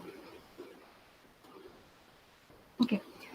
Um, so the presentation is my presentation is titled as "Subjugated Womanhood: Contextualizing Deepa Mehta's Water as a Feminist Critic of Indian Nationalist Movement." Like all complex historical movements, nationalism is not a monolithic phenomenon to be deemed entirely good or entirely bad. Nationalism is a contradictory discourse, and its intra-contradictions need to be unpacked in their historical specificity. The Indian nationalist movement, a united resistance against the colonial powers through the anti-colonial discourse to create a national identity in the late 19th and early 20th century, provided an image of heteronormative nation where the roles of men and women in society were distinct. Women were expected to uphold the cultural identity, whereas men belonged to the material world. All one can assert here is that women took an active part in the nationalist struggle, but one cannot identify any autonomous subjectivity of women. Lack of masculinity was a pertinent issue around which India's unfitness for self-rule and the need for British rule were justified by the colonial officials. In order to amplify this masculinity of the Indian men, the new woman was constructed. One who is educated, civil, with the virtues of cleanliness, companionship, discipline, and self-control. These qualities were added to her traditional role in the family without changing the basic social relationship characterized by male dominance. The politics of women empowerment was to further the goals of these nationalist leaders through reducing women to a mere symbol according to their need, a ploy to construct an ideal middle-class feminine identity, where women is an asexual being, a mother, a goddess, but never fully human. A dominant characteristic of femininity in this new construct of women standing as a sign for nation, namely the spiritual qualities of self-sacrifice, benevolence, devotion, religiosity, and so on. On the other hand, the identity of the widow is constructed in opposition to the image of the ideal womanhood. A widow is someone who carries all the negative connotations. The image of the Indian widows, the women clad in white saris, banished from any auspicious occasions, living a life of isolation, has been portrayed in various literary works. One such film where we get a closer look at the lives of a group of widows of every age group living in an ashram is Indian-Canadian director Deepa Mehta's Water, which was nominated for an Oscar for Best Foreign Language Film. It is the last film of Mehta's trilogy Fire, Earth and Water.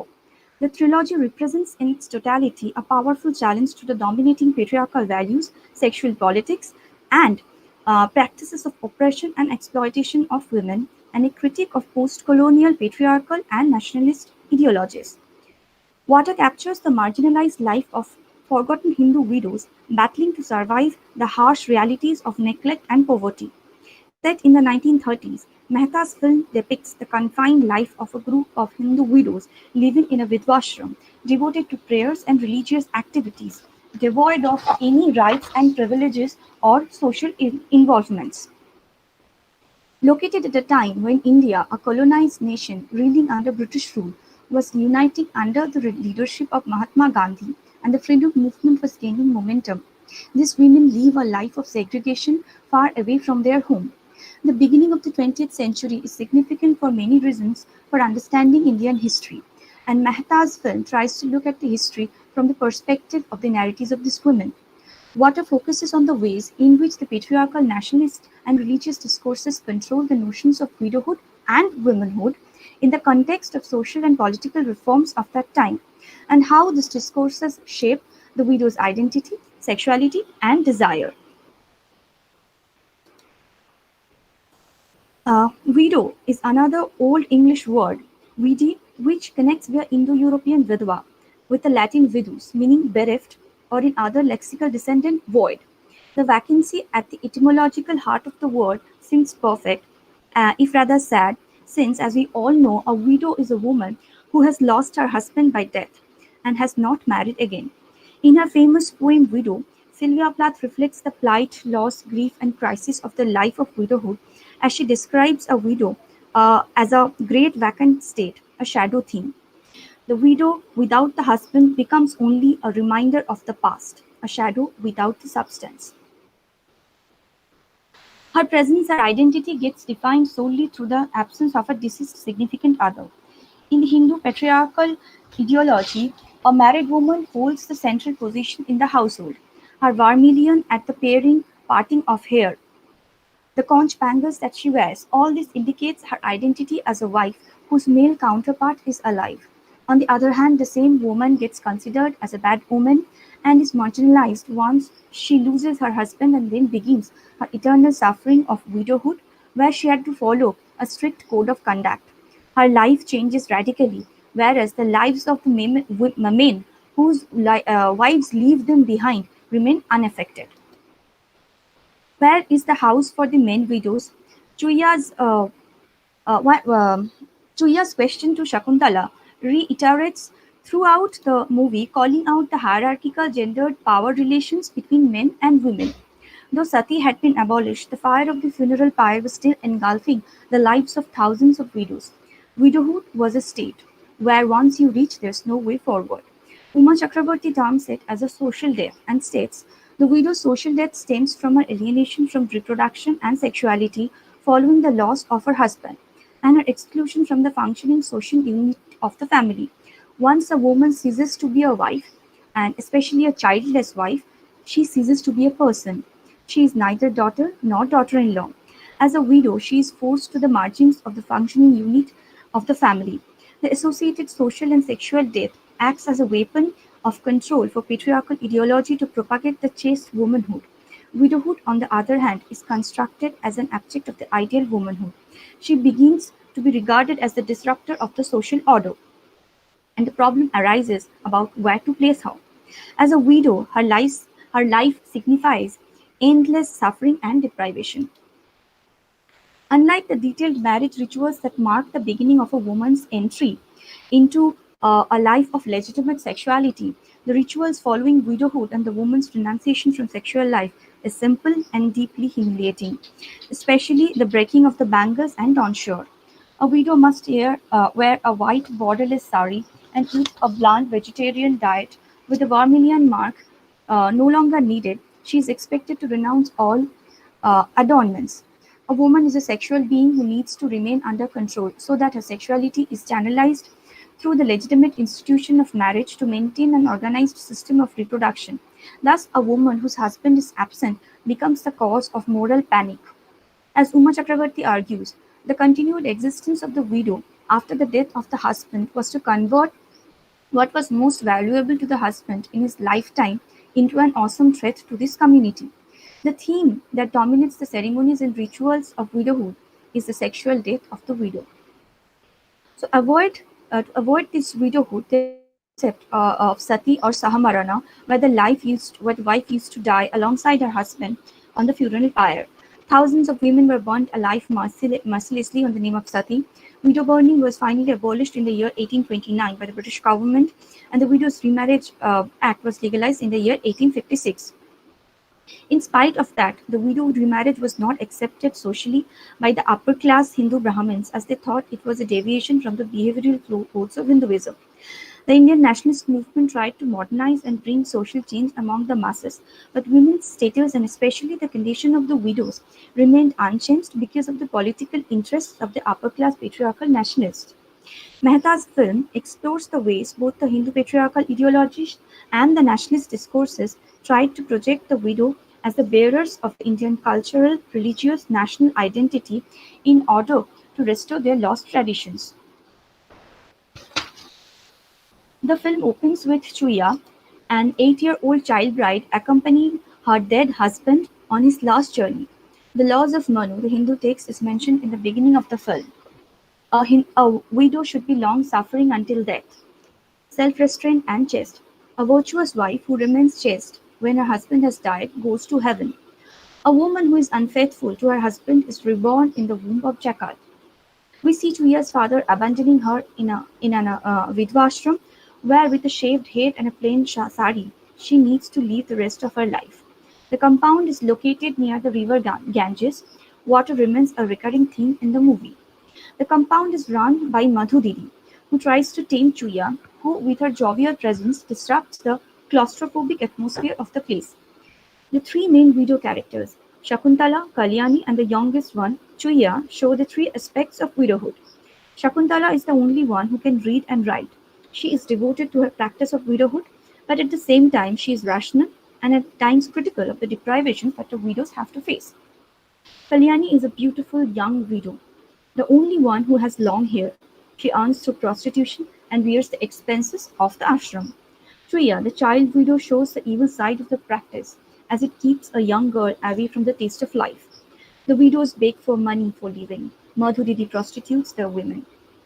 For Madhuridi and the pimp Gulabi, Kalyani is a commodity, ferried across the river to the homes of the upper-class Brahmins who have unnatural concerns for them. Narayan, the young lawyer and the follower of Gandhi, falls in love with Kalyani and plans to marry her. This infuriates Madhuridi, as she calls her shameless, and that they'll be cursed for this. And when Kalyani asks her, "Then why do you send me across the river?" "For survival," she replies. "And how we live here, no one can question, not even God. To remarry is a sin, but to prostitute someone for survival cannot be questioned." The widow's body, which is discarded as an excess in the society, in broad daylight, is eventually the only mean through which they earn their living at night. Their alienation is heightened when Gulabi enlightens Madhumati about Gandhi and his political activities, and she asks, "Mohandas who? Is he a new client?" Their severe economic vulnerability turns every man to a potential customer.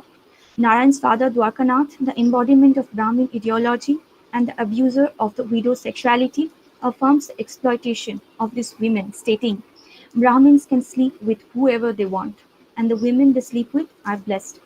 When Kalyani realizes that Narayan's father is the one of those Brahmins she has been sent to prostitute, she refuses to marry him. She returns to the compound only to realize that she will be sent again to the life of prostitution by Madhuridi. So she prefers to take shelter in the holy water of Ganges and commits suicide. When Shakuntala fails to find any suitable religious answers to justify their deprivation, Narayan provides a blunt materialistic view. One less mouth to feed, 4 saris, 1 bed, and a corner is saved. In the family home, there is no other reason why you are here. Disguised as religion, it's just about money. Shakuntala tries to save losing Kalyani. Madhuridi eyes for Chuya and sends her across the river. Shakuntala tried to save her, but it was too late. The little girl has already paid the price of being a woman and a widow. At the end of the movie, Shakuntala, determined to take Chuya out of this hell, hands her to Narayan and his Gandhian ideology. She could not save Kalyani, but she won't let the same happen to Chuya. She is hopeful for a better future for her. In the movie, although through the depiction of Narayan and Gandhi as saviors of women, Mehta tries to portray liberal nationalism, but it has its limitations. It is noteworthy to critique and analyze in the ways in which the liberal reformers and their nationalist ideologies ignores women's voices in their reforming agendas and the way in which they play paternalistic roles during the reform movements. Though not overtly, but Mehta questions and critiques the ways in which the nationalism and the Gandhian discourses conspire to limit women's agency. Ketu Katrak in Indian Nationalism, Gandhian Satyagraha, and the Engendering of National Narratives has argued Mahatma Gandhi's resistance to British colonial rule in India during the 1920s and 1930s used specifically gendered representations for the purpose of Indian nationalism, but ultimately did little to free women from their patriarchal subordination to men. Thus, while Gandhi encouraged women's political participation, he was also careful that their activities did not threaten men's masculinity in any way. Katrak says Gandhi's specific representation of women and female sexuality and his symbolizing from Hindu mythology of selected female figures who embodied a national spirit promoted a traditional ideology wherein female sexuality was legitimately embodied into marriage, wifehood, domesticity, all forms of controlling women's bodies. In Indian nationalism attempted to control women's body through imprisoning them into stereotypes, where Female symbolized the pre-colonial, the tradition, and the untouched domestic spaces. The characters of Ravindra and Narayan represents those Western-educated elite upper class who was created by the British government to continue their hegemony on the rest of the colonized people, and these are the people who were at the forefront of the reform movements. The reformers failed to effect any significant economic, political, and social changes in the widows' lives because of this Eurocentric, elite, patriarchal nature of the reform movements. These reformers, unlike their forerunners, Raja Rammohun Roy or Vidyasagar, was opposed to the idea of effective change in the society through legislative enactment. Rather, by adopting Eurocentric colonialist patriarchy on the one hand and the nationalist neo-colonialist on the other, the anti-colonialist nationalists and the reformers imposed a double subordination on women, particularly on the widows' lives.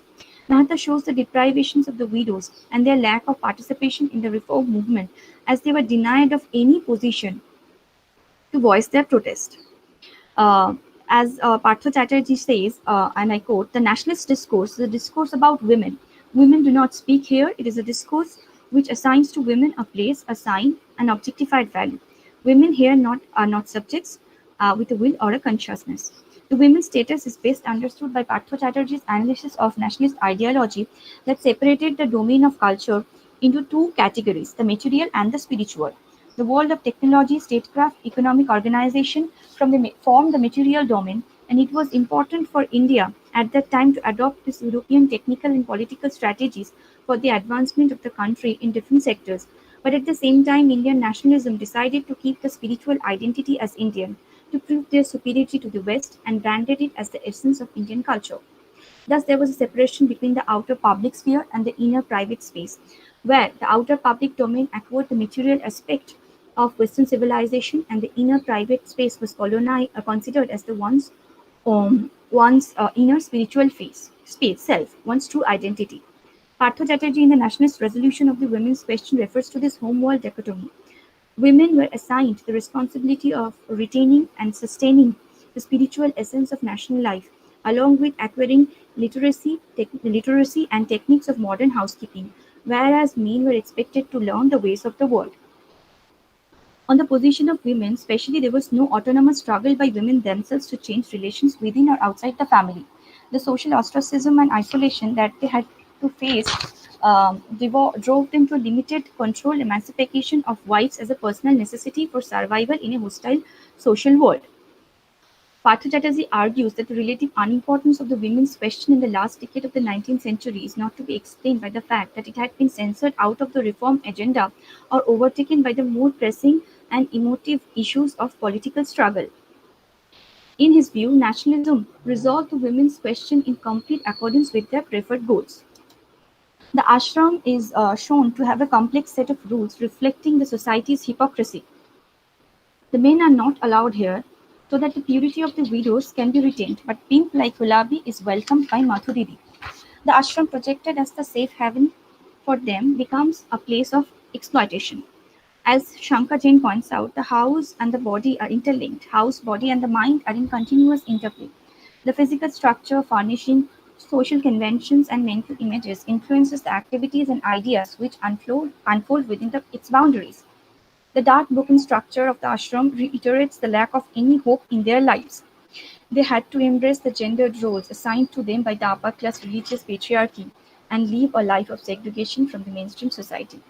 Narayan, inspired by Gandhian ideology, tries to contribute in the liberation of Indian widows when he decides to marry Kalyani, but fails miserably as he could not bring any positive change in her life, and also fails to effect any change in his father's sexual domination of the widows. Again, when Shakuntala gets to know about the law permitting the remarriage of the widows from the holy man, she astonishingly asks, "A law, why don't we know about it?" To which he answers, "We ignore the laws that don't benefit us," implying how the lives of these widows are carefully politicized in order to boost the patriarchy. Therefore, Gandhi's Satyagraha and Swadeshi movement allowed women to participate in the freedom movement in the anti-colonial struggle, but they were sent back home after the Indian independence was over. As Rao argues, Gandhi fixes women's suffering as a symbolic condition through over their determined role as wives and mothers. The question of women's emancipation becomes irrelevant here, except in its symbolic use to achieve Swaraj. Although Mehta portrays Chuya's freedom at the hand of Narayan and Gandhi, but clearly neither Gandhi nor Narayan could bring any radical change in the political, economical, social, and sexual liberation in the lives of these widows. While the film concludes in a positive note in the political scenario, the portrayal of the nationalist discourse in her film art clearly shows how this discourse is in water take the shape of violence in art. Thank you.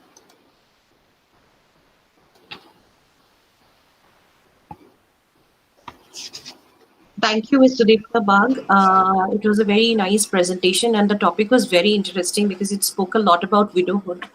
And when I was listening to your paper, I was just thinking about the whole idea of Brahmanism and how they tried to maintain it at the expense of women by rendering them as objects of sexual pleasure and exploiting them to the core. But there comes a moment in the film, in the narrative of the film, where you see I forgot her name. She goes. I mean, this is a part that was played by Lisa Ray, and where she goes. Kalyani. Yeah, Kalyani. I think Kalyani, right? If I remember it correctly, when I watched it, one of them goes as a prostitute. I mean, and she takes Kalyani goes. Yeah, she takes a boat and then she crosses the river and then she goes and then she is sent as a prostitute. Now, the question here is the very complicated question here is, under that restricted realm of their existence, were they actually happy doing that? Because it is a repressed sexuality in the women. Were they actually happy doing it? Because they knew that they could not feel liberated, that they could not be free in that circumstance. And more or less, they were adjusting to it. How do you look at that? Because a lot of it is being said about how women were looked at. Even Deepa Mehta, as a woman director, she directs women, and she shows how they were like manipulated by the Brahmanism of that particular time. But I somehow, when I was watching the film, I just felt like, yeah, they are also liking it to an extent, isn't it? What is as a sort of sexual liberation, as a sort of liberation from the repressed role that we're playing. Yes. I think as far as Kalyani's role as a prostitute is concerned, she was forced to do this because she has to bear the expenses of the ashram. But when she actually chose a mate in Narayana and wanted to marry her, which would actually liberate her from her role as a widow, as a marginalized woman, and as a prostitute, she was denied of that chance by Madhu Didi, who in a way represents the patriarchal Brahminican ideology that is there within the location of the ashram. So I think for Kalyani specifically, it was not, I do not consider that prostitution to be a form of liberation, but rather she was denied of any voice. She was not asked whether she wants to do that or not, but she has to go through it. And when she denies to be a prostitute and states that she wants to marry Narayan, Madhu Didi cuts her hair. So here, she was the only one in the ashram whose head was not shaved. So her sexuality was expressed through the long hairs that she used to possess. So the moment she tries to break the shackles of the prostitution, her hair was cut by Madhu Didi, who represents the Brahminical ideology. So that's what I feel about Kalyani's role as a woman. Yes, and I think this film also throws some light on the because it talks in volumes about the upper caste widows. It also throws some light on the lower caste widows. I mean, this film can be used to understand the situation of the lower caste widows as well. Exactly. As a comparison. The nationalist movement itself was not a homogeneous movement. There was the issues of caste and religion and classes as well. The women's participation was not from every section of the society and not in equal manner. And at the same time, the construction of the new woman, the modernization of the education, that was a very limited section of the society had access to that. So the entire discourse was very limited and in every way classist and casteist, to say the least. Very nice, Sudipta. Thank you so much. It was really wonderful listening to you. Thank you so much, ma'am. Thank you. And a happy Teacher's Day to you. Oh, thank you so much. Thank you. And to you too. Thank you, ma'am. Thank you so much. Welcome. So can we move on to the next paper? No, actually, with this paper, we have come to the end of the session, Okay, okay. and we should call. We should. Actually, there was a paper, but I did not calculate that within this short time, four or five papers will be presented. Actually, in the last day, the expense was different, and Okay. that's why I just removed one paper shift the one paper from this to another last session, because I thought that in the last session there will be enough time. That's why. Okay, thank you, ma'am. Thank you very much for being here with us, Thank and you so thank you much. all the paper presenter in the session. And we are just ending this session, and we will join at 6:30, when the chair will be when the session will be chaired by Isra Santesh, and there will be 5 paper presenter in that session. And with this, I just switching off this session. Thank Thank you. you so Thank you much. to all of you. Thank you. Thank you. Okay.